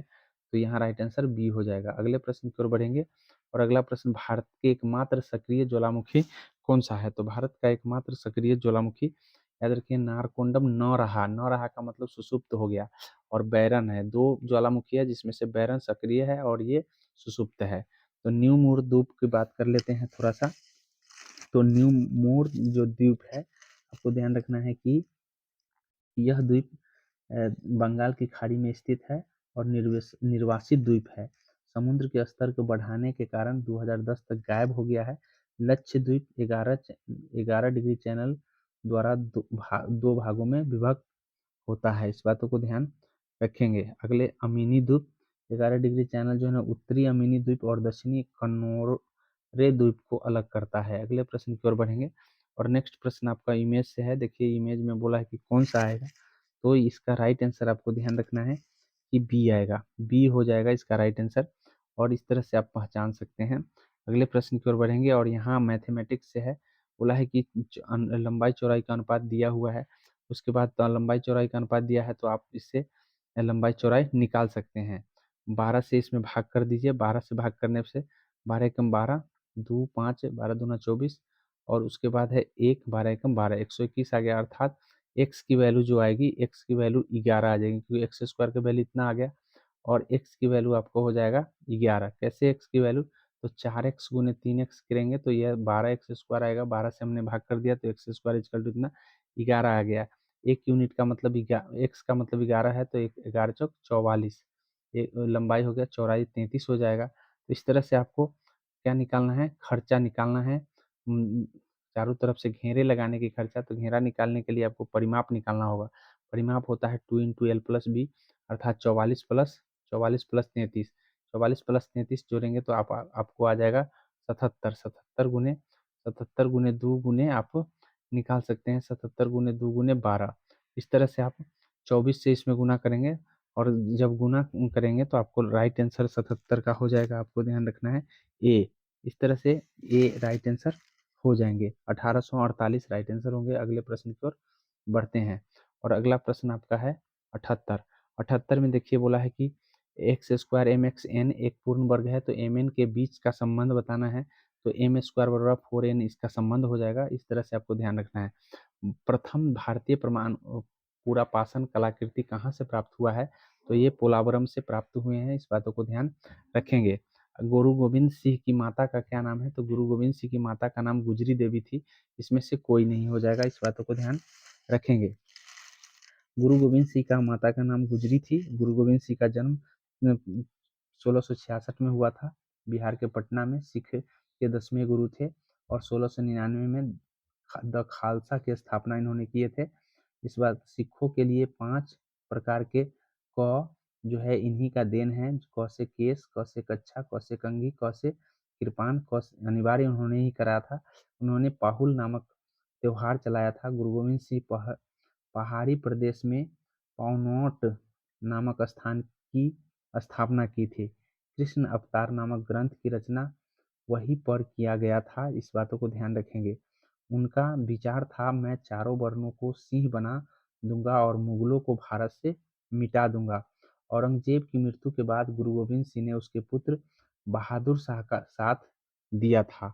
अगले प्रश्न की ओर बढ़ेंगे और अगला प्रश्न है रीजनिंग से। रीजनिंग में देखिए क्या है, प्रोसेस। तो प्रोसेस इसका ये है कि सभी को जोड़ दिया है, 36 कर दिया है। तो यहाँ पे सभी को जोड़ने से कितना कम रहा है, जितना कमेगा उतना हम वही हमारा आंसर, 54 आने में जितना कमेगा वही हमारा आंसर हो जाएगा। तो 18 कम रहा है, राइट आंसर ये हो जाएगा। अगले प्रश्न की ओर बढ़ेंगे और अगला प्रश्न देखिए, मुख्य निर्वाचन आयुक्त एवं 2 अन्य चुनाव आयुक्तों के होने की कौन निर्णय करता है, तो ये स्वयं जो है बहुमत के आधार पर होता है। तो राइट आंसर हो जाएगा बहुमत करके स्वयं ही किए जाते हैं। निर्वाचन आयोग का वर्णन भाग 15 में अनुच्छेद 324 से 329 में वर्णित है।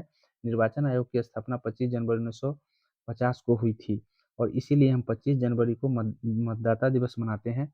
निर्वाचन आयुक्त का कार्यकाल 6 वर्ष या 65 वर्ष में जो पहले होता है वही होता है।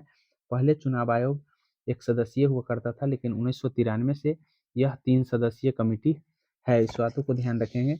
निर्वाचन आयोग का कार्य चुनाव करवाना, मतदाता सूची तैयार करना और चुनाव क्षेत्रों का परिसीमन करना है। इस तरह से आपको ध्यान रखना है। मुख्य चुनाव आयुक्त पर महाभियोग द्वारा इसे हटाया जा सकता है। वर्तमान में छह राष्ट्रीय पार्टी है, जिसमें से आपको ध्यान रखना है कांग्रेस हो गया, बीजेपी हो गया, सीपीआई हो गया, बीएसपी हो गया, एनपीपी हो गया और आम आदमी पार्टी हो गए। इन 6 को नाम आपको ध्यान रखना है, क्योंकि एग्जाम में आपसे पूछे जा सकते हैं। अगले प्रश्न है कि आपको बोला है कि इसका हम ये लिख दे रहे हैं, तो किस तरह से 1 घटा दिया, फिर यहाँ पे कितना घटा दिया, 3 जोड़ दिया, 1 माइनस 3, फिर 1 माइनस 3 है, इस तरह का प्रोसेस है। ऐसा करने से आपको राइट आंसर हो जाएगा ए। ए आपका राइट आंसर हो जाएगा। अगले प्रश्न की ओर बढ़ेंगे। एशिया का सबसे स्वच्छ गांव किस राज्य को घोषित किया गया है?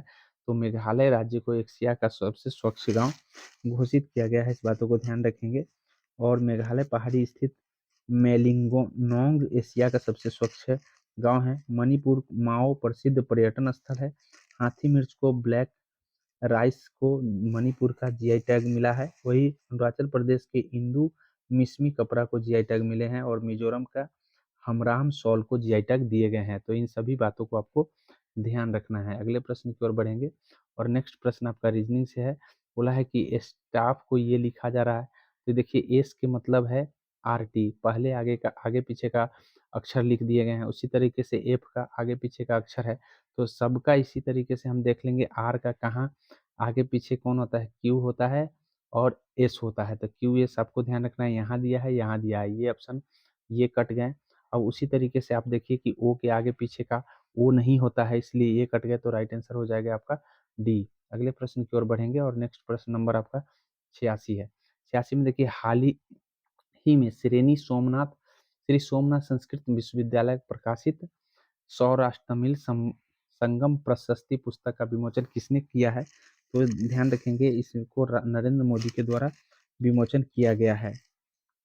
तमिल संगम प्रशस्ति के समापन समारोह के संबोधित सौराष्ट्र जो है किया गया है। साथ ही उन्होंने सोमनाथ संस्कृत विश्वविद्यालय को प्रकाशित सौराष्ट्र तमिल संगम प्रशस्ति पुस्तक विमोचन किए हैं। 10 दिवसीय यह समारोह था, इस बातों को ध्यान रखेंगे। अगले प्रश्न की ओर बढ़ेंगे और नेक्स्ट प्रश्न देखिए, चिकित्सा के क्षेत्र में 2023 में नोबेल पुरस्कार किसे दिया गया है? तो कैटलिन कराको और डू बिस्मैन को ये नोबेल पुरस्कार दिए गए हैं चिकित्सा के क्षेत्र में। निम्नलिखित में से कौन से वित्तीय समावेशन के लक्ष्य हैं? तो याद रखिए, वित्तीय साक्षरता को बढ़ाना, नगद प्रयोग को वित्तीय लेनदेन बढ़ना, प्रत्यक्ष निःशुल्क और वित्तीय परामर्श देना। इस तरह से राइट आंसर डी हो जाएगा। अगले प्रश्न की ओर बढ़ेंगे और अगला प्रश्न देखिए, अगला प्रश्न बोला है कि भाई निम्नलिखित थर्मामीटर में निम्नलिखित प्रयोग किए जाते हैं। तो सबसे पहले यहाँ पारा प्रयोग होता है। पारा को क्या कहा जा रहा है? पारा पारा को दही कहा जा रहा है, इसलिए राइट आंसर दही हो जाएगा। अगले प्रश्न की ओर बढ़ेंगे और अगला प्रश्न मैथमेटिक्स से है।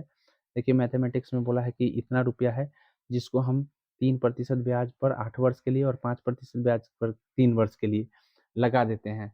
तो इस तरह से आपको ध्यान रखना है कि साधारण ब्याज पर अर्जित साधारण ब्याज लगाते हैं तो दूसरा भाग राशि कितना दिया गया था, तो इसको आपको ध्यान रखना है कि इस तरह से आपको ध्यान रखना है कि ब्याज का फॉर्मूला होता है। ब्याज का फॉर्मूला क्या होते हैं? तो ब्याज के फॉर्मूला होते हैं, आप सिंपल सी बात है कि यहाँ एगो के एक्स मान लीजिए, एगो के एक्स में से इतना घटा लीजिए, तो मूलधन गुने समय गुने दर, मूलधन गुने समय गुने दर या बराबर मूलधन गुने समय गुने दर। इस तरह से इस फॉर्मूले से आप बराबर करके एक्स मान करके निकाल सकते हैं एक्स की वैल्यू। अगले प्रश्न की ओर बढ़ेंगे और नेक्स्ट प्रश्न नंबर आपका है 91। 91 देखिए वो छोटा भिन्न बोला है, तो छोटा भिन्न आपको पहचानने का तरीका ये है कि यहाँ पे देखिए ये दोनों का तो अंतर खैर कम एक का है, यहाँ भी एक का है, तो ये तो बड़ा ही होगा और ये भी बड़ा होगा। अब ये दोनों में से देख लीजिए कैसे होगा, तो इसको गुना कर देंगे तो 32 आ जाएगा, इसको गुना करेंगे तो 27 आ जाएंगे। इसलिए ये छोटा है, तो ये 8 3/8 छोटा हो जाएगा। 3/8 डी में दिया है, इस तरह से राइट आंसर इसका डी हो जाएगा। यहाँ पे देखिए, यहाँ पे मिलान करना है, तो मिलान आपको करके मैं बता दे रहा हूँ किस तरह से आप मिलान कर सकते हैं। मिलान में देखिए चूना चूना जो है ये मिल जाएगा, बुझा हुआ चूना मिल जाएगा, जिप्सम मिल जाएगा। इस तरह से आप देख लीजिए कि कौन आंसर आ सकता है। आप इसको एक बार देख लीजिएगा। अमोनिया यूरिया में परिवर्तन होता है कहाँ पे? तो यकृत में यह परिवर्तन होता है। इस बातों को ध्यान रखेंगे। यहाँ पे बोला है कि 5 का विपरीत कौन सा होगा, तो 5 के विपरीत ढूंढना है, तो यहाँ ऑप्शन देख लीजिए कि 5 के साथ 2 आया है, नहीं आएगा। 5 के साथ यहाँ पे देखिए 5 के साथ कौन-कौन आए हैं वो तो सबसे पहले कट जाएगा। 5 के साथ 6 आया है, कट गया। अब 1 और 4 में से कोई आ सकता है, तो 5 के साथ 1 भी आया है, तो ये भी कट जाएगा, तो राइट आंसर डी हो जाएगा। अगले प्रश्न की ओर बढ़ जाएँगे और अगला प्रश्न देखिए, न्यायिक पुनर्वलोकन की शक्ति किन अनुच्छेद में अंतर्निहित है? तो न्यायिक पुनर्वलोकन की शक्ति जो है 13, 32 और 226 में अंतर्निहित है। इस तरह से आपको ध्यान रखना है। अगले प्रश्न की ओर बढ़ेंगे और नेक्स्ट प्रश्न आपका देखिए, यहाँ पे बोला है कि इस तरह का फिगर किस में आ रहा है। 4 ऑप्शन दिए गए हैं, चारों ऑप्शन में से आपको ढूँढना है कि किस में आ रहे हैं। तो हम देखेंगे सबसे पहले कि ये त्रिभुज है और त्रिभुज को आर-पार निकला हुआ ऐसा किसमें दिखाई दे रहा है। तो हम इसका जो देख रहे हैं, इसमें आपको ध्यान रखना देखिएगा कि यहाँ डी में हमें दिखाई पड़ रहा है, लेकिन डी में यहाँ देखिए कि त्रिभुज है और त्रिभुज के आर पार नहीं हुआ है। यहाँ पे थोड़ा सा मिस्टेक हमको लग रहा है, यहाँ पे तो दिख रहा है, तो इस तरह से आप डी ही लगा सकते हैं, लेकिन अन्यथा और किसी में हमें दिखाई नहीं दे रहा है। यहाँ पर भी आपको यहाँ पूरा आर पार नहीं है, तो इस तरह से डी आंसर हो जाएगा। अगले प्रश्न की ओर बढ़ेंगे और नेक्स्ट प्रश्न देखिए, बोला है कि सरफेज मूवमेंट का संबंध किससे है। सरफेज मूवमेंट का संबंध महिलाओं के मताधिकार से है। इस बातों को ध्यान रखेंगे। बात कर लेते हैं महिलाओं के मताधिकार को। तो भारत में सर्वप्रथम 1919 के अधिनियम के तहत महिलाओं को वोट देने का अधिकार दिया गया था। वही अमेरिका में आपको ध्यान रखना है कि सबसे पहले 1920 में मताधिकार दिए गए थे और इंग्लैंड में 1928 में महिलाओं को वोट देने का अधिकार दिया गया था। तो इतने बात आपको ध्यान रखना है। अगले प्रश्न की ओर बढ़ेंगे और नेक्स्ट प्रश्न है, निम्नलिखित में किन्हें राष्ट्रगुरु के नाम से जाना जाता है। तो ध्यान रखेंगे कि राष्ट्रगुरु के नाम से आपको सुरेंद्र नाथ बनर्जी को जाना जाता है। सुरेंद्र नाथ बनर्जी भारतीय सिविल सेवा की परीक्षा पास और सिलहट में सहायक मजिस्ट्रेट के रूप में नियुक्त हुए थे। 1876 में आंदोलन बोस के साथ मिलकर एस एन बनर्जी ने आनंद मोहन बोस के साथ मिलकर के एस एन बनर्जी ने इंडियन एसोसिएशन संगठन भी बनाए थे और एस एन बनर्जी की आत्मकथा जो है आपको ध्यान रखना है, एक राष्ट्र का निर्माण शीर्षक भी है। इस तरह से आपको ध्यान रखना है। अगले प्रश्न की ओर बढ़ेंगे और नेक्स्ट प्रश्न आपको बोला है कि कौन सी अभिव्यक्ति होगा सही। तो आप यदि आप सी को लगाएंगे तो इसका अभिव्यक्ति सही हो जाएगा। इस तरह से आप लगा के देख लीजिएगा। अगला, थीन किस पादप में उत्सर्जित है। तो थीन चाय में होता है। बात कर लेते हैं कुछ अन्य फैक्ट। तो अफीम जो है पोस्ता में अफीम होता है। पुनैन सिनकोना के छाल में होता है। रेस्प्रीन आपको राउवेल्फिया में होता है। कैफीन आपका कॉफी में होता है। थीन चाय में होता है। मेजोरोना भांग में होता है। भांग में मेरिजूना होता है। इस बातों को ध्यान रखेंगे। एट्रोपिन आपको एट्रोपा की जड़ में होता है। हींग हींग जो होता है फेरुला के जड़ में। और रबर जो है हिबिया पौधे के से प्राप्त लैक्टेस में होते हैं। अगले प्रश्न की ओर बढ़ेंगे। निम्न में कौन सा नील हरित शैवाल है। तो नील हरित शैवाल आपको ध्यान रखना है जो लाल सागर को लाल रंग प्रदान करता है। तो ये है आपको ट्राइकोडेशियम इरिथ्रियम। इस तरह से आपको ध्यान रखना है। अगले प्रश्न की ओर बढ़ेंगे और अगला प्रश्न आप देखिए। अगले प्रश्न बढ़ने से पहले आपको थोड़ा सा मैं बता दूं कि कोलोरेला नामक शैवाल जो है कि अंतरिक्ष में भोजन के लिए जिम्मेवार है। वही आपको ध्यान रखना है कि बर्फ उगने वाले शैवाल पर हम क्रायोफाइटिक शैवाल कहते हैं और चट्टान पर उगने वाले को लिथोफाइट कहते हैं। और मैक्रोसिस्ट जो है आपको है ध्यान रखना है कि नेरियोसिस्ट भी कहा जाता है। तो इतनी बात आपको ध्यान रखना है। अगले प्रश्न की ओर बढ़ेंगे और अगला प्रश्न बोला है कि कौन सा आएगा। तो ये ध्यान रखना है कि यहाँ पे डी को जब आप रखेंगे तो एकदम एक्यूरेट आ जाएगा। यहाँ पे बोला है कि कौन सा आएगा, तो कौन आएगा। सबसे पहले आपको इस 0.0 इसका वर्गमूल करेंगे तो 0.05 आएगा, जिससे ये कट जाएगा। अब आपके पास यहाँ बचा है, तो यहाँ आप इसको काट सकते हैं 0.5 को 10 मरतबे काटिएगा, बी इधर आ जाएगा। तो रूट अंडर ए बटे बी बराबर है 10। स्क्वायर करने से ए बटे बी का मान आ जाएगा 100। तो राइट आंसर डी हो जाएगा। अगले प्रश्न की ओर बढ़ेंगे और नेक्स्ट प्रश्न है आपका 104। 104 में आप देखिए, बोला है कि धूम्रपान के खिलाफ जो है अभियान करने के दौरान पिछले वर्ष की तुलना में धूम्रपान करने वाले प्रतिशत हर साल 10% गिर रहा है। तो हर साल 10% गिर रहा है, इसका मतलब क्या हो जाएगा कि बोला है कि वर्तमान में इतना हो गया है, तो पहले कितना, 3 साल पहले कितना रहा होगा। 3 साल पहले एक्स रहा होगा। हर साल 10% गिर रहा है, इसका मतलब क्या है कि 10% गिरने का मतलब है कि 9/10 बच रहा है, फिर 9/10 बच जाएगा, फिर 9/10 बच जाएगा, बराबर में 8, 7, 4, 8। अब इसको एक्स की वैल्यू निकाल दीजिएगा। एक्स की वैल्यू निकालेगा तो 12,000 आ जाएगा। इस तरह से आगे प्रश्न की ओर बढ़ेंगे। बोला है मोनोरा कहाँ स्थित है। तो मोनोरा आपको ध्यान रखना है कि यह जो है यह मोनोरा तमिलनाडु में स्थित है। इस बातों को ध्यान रखेंगे। मोनोरा का किला तमिलनाडु में है, मेहरगढ़ का किला राजस्थान में है, ग्वालियर का किला मध्य प्रदेश में, चित्तौड़ का किला राजस्थान में है, कांगड़ा का किला हिमाचल प्रदेश में है और गोंजी का किला तमिलनाडु में है, सेंट जॉर्ज का किला मद्रास में है, लुइस का किला पांडिचेरी में है और रोहतास का किला बिहार में है। इतनी बात आपको ध्यान रखना है। अगले प्रश्न की ओर बढ़ेंगे। अक्षर समूह में कौन भिन्न है? तो भिन्न वाले में आपको ध्यान रखना है कि सभी एक जैसे घटाव करके देख लीजिएगा, तो सभी में -4 +2 और -6 है, लेकिन ए वाले में ऐसा नहीं है, -4 +2 और -6 सभी में है। तो इस तरह से अगले प्रश्न की ओर बढ़ेंगे और अगला, भारत के निर्वाचन आयोग ने किससे नेशनल आइकॉन को चुना है? तो ये सचिन तेंदुलकर को, वही पिछले वर्ष आपको ध्यान रखना है, पिछले वर्ष पंकज त्रिपाठी को चुना गया था। अगले प्रश्न की ओर बढ़ेंगे और नेक्स्ट प्रश्न देखिए, देश भर में बाल देखभाल संस्थाओं को निगरानी करने का पोर्टल कौन सा पोर्टल है? तो यह पोर्टल आपको ध्यान रखना है, यह मौसी पोर्टल है। इस बातों को ध्यान रखेंगे। महिला एवं बाल विकास मंत्री स्मृति ईरानी बताया कि 2014 से अब 2000 इतना बच्चों को गोद लिया, 27,085 बच्चों को गोद लिया है। Monitoring app for seamless infections के विकसित करने के पीछे प्राथमिक उद्देश्य नाबालिग अधिनियम 2015 के तहत उपलब्ध देखभाल करना है। ऐप का उद्देश्य बाल कल्याण समितियों, राज्य निरीक्षण समिति का राज्य निरीक्षण समितियों का किशोर न्याय बोर्डों और राज्य बाल अधिकार संरक्षण आयोग सहित विभिन्न प्राधिकरणों को प्रणाली की निगरानी से है। इस बातों को ध्यान रखेंगे। अगले प्रश्न की ओर बढ़ेंगे। अलग शब्द को चुनना है, तो अलग शब्द इसमें देखिए कि सभी जमीन के अंदर होते हैं, पालक जमीन के ऊपर होता है। इस बातों को ध्यान रखेंगे। अगले प्रश्न की ओर बढ़ेंगे और नेक्स्ट है, जलालगढ़ का किला कहाँ स्थित है? तो जलालगढ़ का किला आपको किशनगंज में स्थित है। इस बात को ध्यान, सॉरी किशनगंज नहीं होगा, पूर्णिया में होगा। पूर्णिया में स्थित है जलालगढ़ का किला। वही बात कर लेते हैं, विक्रमशिला भागलपुर में है, अररिया डॉल्फिन में है और किशनगंज में मलबरी विकास संस्थान है। अगले प्रश्न की ओर बढ़ेंगे और नेक्स्ट प्रश्न है, अलग शब्द को ढूंढना है। अलग शब्द इसमें आपको कौन है? गैलन। ये आपका मात्रा है, मापने वाला है, बाद बाकी सभी एक दूसरे मापाने वाला है। तो इस तरह से आपको ध्यान रखेंगे। अगले प्रश्न की ओर बढ़ेंगे और अगला प्रश्न देखिए, बोला है कि भाई कौन आएगा? भीमा ने अपनी यात्रा कितनी समय में पूरा किया है?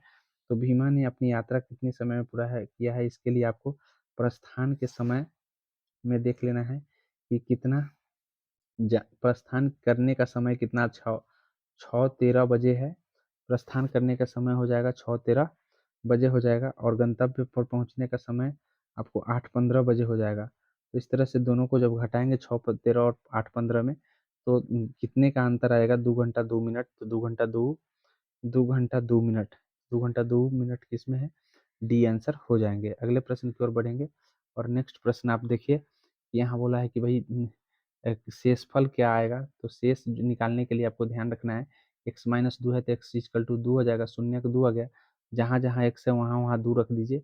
ऐसा करने से 2 रखने से आपको राइट आंसर 26 आ जाएगा। 26 निकाल कर देख लीजिएगा। यहाँ देखिए बोला है कि इमेज का कौन सा आएगा, तो इस इमेज को आपको करने से आपको राइट आंसर जो है देख लीजिए कौन सा आएगा। इसमें आ जाएगा आपको ए आ जाएगा, ए राइट आंसर हो जाएगा। करके देख लीजिएगा एक बार पीछे करके। यहाँ देखिए कि सत्य नहीं है, ये ढूंढना है। तो सत्य नहीं है, यहाँ पे देखिए कि ये प्रसिद्ध ब्लैक होल की घटना प्लासी युद्ध के बाद घटित हुई थी, ये सत्य नहीं है। प्लासी युद्ध से पहले ही ब्लैक होल की घटना घटी थी। इस बातों को ध्यान रखें। सिराजुद्दौला के समय 20 जून 1756 में ब्लैक होल की घटना घटी थी और 23 23 अंग्रेज 146 में 23 अंग्रेज ही जिंदा बच पाए थे। 23 जून 1757 को बंगाल में सिराजुद्दौला के प्लासी का युद्ध हुआ था, सिराजुद्दौला और ब्रिटिश के बीच। ऑपरेशन जीरो का संबंध किससे है? तो ऑपरेशन जीरो का संबंध भारत छोड़ो आंदोलन से है। इस बातों को ध्यान रखेंगे कि ऑपरेशन जीरो का संबंध भारत छोड़ो आंदोलन से है। तो राइट आंसर इसका हो जाएगा बी, और जिसमें गांधी जी और अन्य नेताओं को गिरफ्तार कर लिया गया था। आगे असंगत शब्द को ढूंढना है। यहाँ पे असंगत अस्थिमज्जा होगा, सभी बीमारी का नाम है, अस्थिमज्जा जो है बीमारी का नाम नहीं है। यहाँ देखिए, निम्नलिखित में कौन क्रेडल के रूप में किया जाता है? इको क्रेडल के रूप में किसे प्रयोग किया जाता है? तो इको क्रेडल के रूप में आपको माइसीलियम का प्रयोग किया जाता है। वही अगले प्रश्न की ओर बढ़ेंगे और अगला प्रश्न है मंगोलिज्म रोग किसके कारण होता है। तो मंगोलिज्म रोग आपको हो जाता है, ध्यान रखेंगे कि गुणसूत्रों के असंतुलन के कारण। मंगोलिज्म डाउन सिंड्रोम का भी कहते हैं इसे, और कैंसर रोग अनियमित ऊतक वृद्धि के कारण होता है। तो इस तरह से आपको ध्यान रखना है। अगले प्रश्न की ओर बढ़ेंगे और बोला है कि भिन्न का चयन करना है। भिन्न कौन है? गिरोह पिगल लेट। तो यहाँ पे देखिए ध्यान रखेंगे, पिगलेट सुअर का बच्चा का नाम है, अन्य इससे संबंधित अन्य, जबकि अन्य सभी समूह से संबंधित है। तो इस तरह से राइट आंसर बी हो जाएगा। अगले प्रश्न की ओर बढ़ेंगे और नेक्स्ट प्रश्न में बोला है कि भिन्न को चयन करना है। तो भिन्न के चयन करने का मतलब हो गया कि यहाँ देखिए स्क्वायर करके दो जोड़ दिया है, स्क्वायर करके दो जोड़ दिया है, यहाँ स्क्वायर ही लिख दिया है, राइट आंसर सी हो जाएगा। अगले प्रश्न की ओर बढ़ेंगे। नेक्स्ट नेक्स्ट प्रश्न देखिए, बोला है कि संविधान संशोधन राष्ट्रपति को किसी भी मामले में पुनः विचार करने की, जो मंत्रिमंडल को भेजने की शक्ति 44वां संविधान संशोधन देता है। इस बात को ध्यान रखेंगे। अगले प्रश्न की ओर बढ़ेंगे और नेक्स्ट प्रश्न नंबर 123 है। यहाँ देखिए बोला है कि 101, इसे 101 लिखा जा रहा है, इसे 94 लिखा जा रहा है, तो इसको जोड़ करके 114 लिखा जाएगा। अगले प्रश्न की ओर बढ़ेंगे। यहाँ बोला है कि ओलंपिक ज्वाला विकास प्रतीक, ओलंपिक ज्वाला किसका प्रतीक है? तो ओलंपिक ज्वाला आपको ध्यान रखना है कि ये जो है, ये आपको ध्यान रखना है कि ये हो जाएगा आपको प्राचीन और आधुनिक खेलों के बीच के निरंतरता का प्रतीक है। 1936 में बर्लिन में ओलंपिक खेलों का मसाल वर्तमान स्वरूप को अपनाया गया है। वही 1896 में फ्रांस के वैरन पियरे डी कोबर्टी को प्रयास से यूनान और एथेंस शहर में खेला गया था। प्राचीन जो है ओलंपिक खेल 776 ईसा पूर्व में ही प्रारंभ किए गए थे। इस बातों को ध्यान रखना है। अगले प्रश्न की ओर बढ़ेंगे और यहाँ पे बोला है कि भाई सजाना है, तो यहाँ उसी तरीके से आप देख लेंगे कि 3 और 4 में कौन पहले आ रहा है, फिर 3 और 1 में देख लेंगे। इस तरह से आपको देखने के बाद जो राइट आंसर आपको मिल जाएगा वो मिल जाएगा आपको B. B is the accurate answer हो जाएगा। जब जब आपको 1, 3 और 1 में देखिएगा तो 1 पहले आ जाएगा, इस तरह से आपको हो जाएगा। अगले प्रश्न की ओर बढ़ेंगे और नेक्स्ट प्रश्न आपका है 1/2/3 का उल्टा क्या हो जाएगा? तो 3/5 हो जाएंगे। पूर्णांक तोड़िए, उसका उलट दीजिए। इस तरह से आप एक तांबे की तार को मोड़कर, बोला है कि इतना सेंटीमीटर का जिसका वर्ग बनाया जा रहा है, तो तार को मोड़ करके वर्ग बनाया जा रहा है। यदि इसी तार को वृत्त बना दिया जाएगा तो वृत्त का क्षेत्रफल क्या होगा? तो याद रखेंगे कि इसका जो पेरीमीटर होगा वर्ग का, तो वर्ग का भुजा आपको हो जाएगा 11, 11 से 4 गुणा कर देंगे तो 44।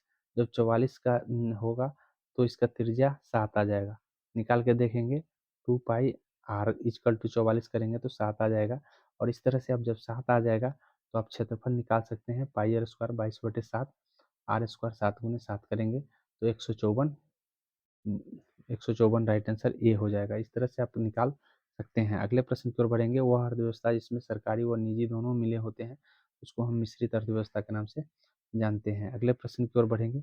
यहाँ बोला है कि जोशुआ से संबंध कैसा है? तो जोशुआ का संबंध चाचा या ताऊ से आप निकाल कर एक बार देख लेंगे। बोला है मेरे पिता के भाई, तो पिता के भाई क्या होता है? पिता के भाई की पत्नी, पिता के भाई की पत्नी, तो चाची हो गई, के बेटे की बहन, के बेटे, चाची के बेटे भाई हुआ, कि बहन, तो बहन हो गया, का पिता, तो का पिता, बहन का पिता, तो खुद हो जाएगा बहन का पिता, यानी कि चच्चा का चाचा हो गया, तो ये चाचा या ताऊ हो जाएंगे। इस तरह से आपको ध्यान रखना है। आत्मीय सभा का संस्थापक कौन है? तो आत्मीय सभा आपको ध्यान रखना है कि आत्मीय सभा के संस्थापक राजा राम मोहन राय 1815 में स्थापना किए थे। और इस तरह से आपको ध्यान रखना है कि 1828 में इन्होंने ब्रह्म समाज की स्थापना किए थे। 24 सितंबर 1873 को सत्यशोधक समाज ज्योतिबा फुले के द्वारा बनाया गया था। और वही 1897 में स्वामी विवेकानंद के द्वारा रामकृष्ण परमहंस की स्थापना किए गए थे। और स्वामी दयानंद सरस्वती के द्वारा 1875 में आपको ध्यान रखना है कि दयानंद सरस्वती के द्वारा स्वराज शब्द का प्रयोग किए गए थे पहली बार। और आर्य समाज की स्थापना भी इन्हीं के द्वारा किया गया था। अगले प्रश्न की ओर बढ़ेंगे और नेक्स्ट प्रश्न आपका हो जाएगा 130 से 31। देखिए 131 में क्या कहा है? 1857 के राष्ट्रीय राष्ट्रीय क्रांति घोषित कब किया गया था, किसने किया था? तो राष्ट्रीय क्रांति डिज़रायली के द्वारा घोषित किए गए थे। बात कर लेते हैं हम अन्य व्यक्तियों की, तो बेंजामिन डिज़रायली जो है राष्ट्रीय क्रांति कहा था, वही सभ्यता और बर्बरता की बात टी.आर. होम्स कहा था, वही सिपाही विद्रोह जॉन लॉरेंस कहा था, वही हिंदू हिंदू मुसलमान का विद्रोह आउट्रम और टेलर कहा था, वही आपको धर्मांधों का ईसाइयों का युद्ध ईएल रीच कहा था। भारतीय स्वतंत्रता इसे बी.डी. सावरकर के द्वारा कहा गया था और मजुमदार के द्वारा कुछ भी नहीं कहे जाने की बात कही गई थी। इस तरह से आप देखिए यहाँ बोला है कि फुलफिल कौन करेगा, तो आप ऑप्शन देख करके ही बता सकते हैं कि कौन है जो फुलफिल इसको कर देगा। तो इसका राइट आंसर सी हो जाएगा, सी वाला आंसर हो जाएगा। अगले प्रश्न की ओर बढ़ेंगे और अगला प्रश्न देखिए, बोला है हैंसियाकार बीमारी का कारण क्या है? तो हैंसियाकार बीमारी के कारण आपको ध्यान रखना है रक्त का ऑक्सीजन की कमी और अनुवांशिक विकृति दोनों ही सही हो जाएंगे। अगले प्रश्न की ओर बढ़ेंगे और नेक्स्ट प्रश्न नंबर आपका हो जाएगा 134। मानव हृदय में त्रिवलनी कपाट किन दो अलिंदों के बीच होता है? तो यह जो है आपको ध्यान रखना है, यह दायां अलिंद और बायां निलय में दायां निलय में होता है। त्रिवलनी कपाट वही द्विदलीय कपाट आपको बायां निलय और दायां अलिंद में होता है। सॉरी, बायां अलिंद और बायां निलय में द्विदलीय कपाट होता है। आगे है यहाँ इसको सजाना है। सजाने के लिए आपको ध्यान रखना है कि सबसे बाद का जो है दू होगा, दू इसी में है और इसमें है। इस तरह से ये और ये ऑप्शन कट गए और 1 और 5 में कौन पहले आने वाला है? तो नक्की झील दिया हुआ है, माउंट आबू दिया है, तो कौन पहले आ सकता है? आप ए वाला है जो नक्की झील पहले आएगा। इस तरह से आपको ध्यान रखना है। अबोर जनजाति का संबंध किससे है? तो अबोर और ध्यान रखना है कि अबोर जनजाति का संबंध अरुणाचल प्रदेश से है। और ध्यान रखें अबोर, डाफला, आपती, खोवा, गालो ये सब अरुणाचल प्रदेश में है। वही कर्नाटक की बात कर लेते हैं तो कर्नाटक में नेकरा, थेरावा, वाल्मीकि, और वही गुजरात में आपको कोली, डावरा, भील भी है और रथवा भी है। मध्य प्रदेश में भील, अगरिया अगरिया उसके बाद बिंझावार प्रधान है।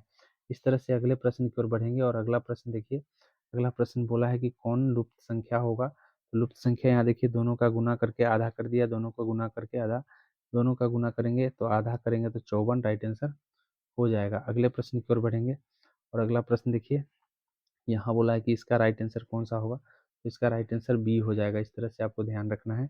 अगले प्रश्न की ओर बढ़ेंगे और अगला प्रश्न देखिए कि क्या आएगा। तो बोला है कि इसका इतना का सामान्य ब्याज दर, इतना परसेंट की सामान्य ब्याज दर से 3 वर्ष का 100 रुपया का निवेश किया जाना है। तो 3 साल के बाद जो है राशि प्राप्त करने के लिए दीपू को कितना निवेश करना चाहिए ताकि 10% का चक्रवृद्धि ब्याज प्राप्त हो सके? तो इसका राइट आंसर आपको ध्यान रखना है 100 रुपया निवेश, लगभग 99 समथिंग आएगा तो 100 रुपया निवेश करना चाहिए। यहाँ बोला है कि भारतीय केंद्रीय सतर्कता आयोग का प्रमुख कार्य, तो प्रमुख कार्य आपको ध्यान रखना है लोक सेवा और विरुद्ध मामलों में जांच पड़ताल करना है। इस तरह से आपको ध्यान रखना है। केंद्रीय सतर्कता आयोग की स्थापना ध्यान रखेंगे 1964 में किए गए थे। इसकी स्थापना संथानम समिति की सिफारिश पर किया गया था और यह सतर्कता जो है एजेंसी है और सलाह तथा मार्गदर्शन का भी कार्य करता है। कार्यकाल की बात कर ले तो 4 साल या 65 वर्ष में से सॉरी राष्ट्रीय द्वारा 3 सदस्यीय कमेटी द्वारा लोकसभा के विपक्ष का नेता सिफारिश करता है। 3 सदस्यीय समिति का अध्यक्ष प्रधानमंत्री होता है, अर्थात नियुक्ति राष्ट्रपति द्वारा होता है। इसकी 3 सदस्यीय कमेटी होता है इसमें जो नियुक्त करता है। 3 सदस्यीय कमेटी में प्रधानमंत्री, केंद्रीय गृह मंत्री, लोकसभा के विपक्ष का नेता, ये तीनों मिलकर के सतर्कता आयोग का नियुक्ति करता है। और इस तरह से ये प्रधान जो है 3 सदस्यीय समिति का अध्यक्ष की बात करें तो ये प्रधानमंत्री की अध्यक्षता वाली कमिटी इसका करता है। कार्यकाल की बात 4 वर्ष या 65 वर्ष में से कोई होगा। हटाया जा सकता है राष्ट्रपति के केंद्रीय सतर्कता आयुक्त और अन्य आयुक्तों को उनके पद से निम्नलिखित किसी भी समय हटाया जा सकता है। राष्ट्रपति केंद्रीय सतर्कता आयुक्त और अन्य आयुक्तों को उसके पद से किसी भी समय हटा सकते हैं। केंद्र सरकार की निगाह और नैतिक चरित्रहीनता के आधार पर यह अपराध दोषी पाया गया तो हटेगा। इस तरह से आपको ध्यान रखना है। अगले प्रश्न की ओर बढ़ेंगे और अगला प्रश्न देखिए, यहाँ रीजनिंग से है। रीजनिंग में आपको ध्यान रखना है कि कौन सा क्या है। तो यहाँ पे देखिए 13 के में से 8 घटा के स्क्वायर कर दिया, ये इस बार इसमें से घटा करके स्क्वायर कर देंगे, घटा के स्क्वायर करेंगे तो 36 आ जाएगा। अगले प्रश्न की ओर बढ़ेंगे और अगला प्रश्न देखिए, यहाँ पे राइट आंसर कौन सा होगा। तो टीसीए में आपको राइट आंसर आपको ध्यान रखना है कि डी हो जाएगा। अगले प्रश्न की ओर बढ़ेंगे, निम्नलिखित में से कौन सा कार्बोहाइड्रेट नहीं है। तो कार्बोहाइड्रेट आपको ध्यान रखना है कि ये ग्लाइकोसिन जो है कार्बोहाइड्रेट नहीं है। और अगले प्रश्न की ओर बढ़ेंगे और नेक्स्ट प्रश्न देखिए, नेक्स्ट प्रश्न नंबर हो जाएगा आपका 44 की ओर बढ़ते हैं और 44 में देखिए यहाँ पे कौन फिगर आएगा। तो यहाँ पे जो फिगर है ये आपका ए वाला आएगा, क्योंकि आप यहाँ देखिए ये ऐसे और ऐसे कट करके ऐसे किया हुआ है, तो यहाँ पे ये खाली छोड़ दिया गया है, तो इस तरह से राइट आंसर ए हो जाएगा। अगले प्रश्न की ओर बढ़ेंगे और अगला प्रश्न देखिए, किसी राज्य के जनसंख्या निम्नलिखित में से किस कारक से प्रभावित होता है। तो सभी कारकों से प्रभावित होते हैं। अगले प्रश्न की ओर बढ़ेंगे और नेक्स्ट प्रश्न है आपका, बोला है कि ज्ञात करना है। तो यहाँ पे देखिए इसका क्यू करके जोड़ दिया गया है, इसका क्यू करके जोड़ देंगे, इसका क्यू करके जोड़ देंगे। ऐसा करने से आपको 737 आ जाएगा, 8 जोड़ने से 737 आ जाएंगे। इस तरह से आप यहाँ देखिए 147 का स्मार्ट ओपीडी का एक नवाचार है, इसका संबंध किस क्षेत्र से है। स्मार्ट ओपीडी का संबंध आपको ध्यान रखना है कि यह जो है स्वास्थ्य सेवा से संबंधित है।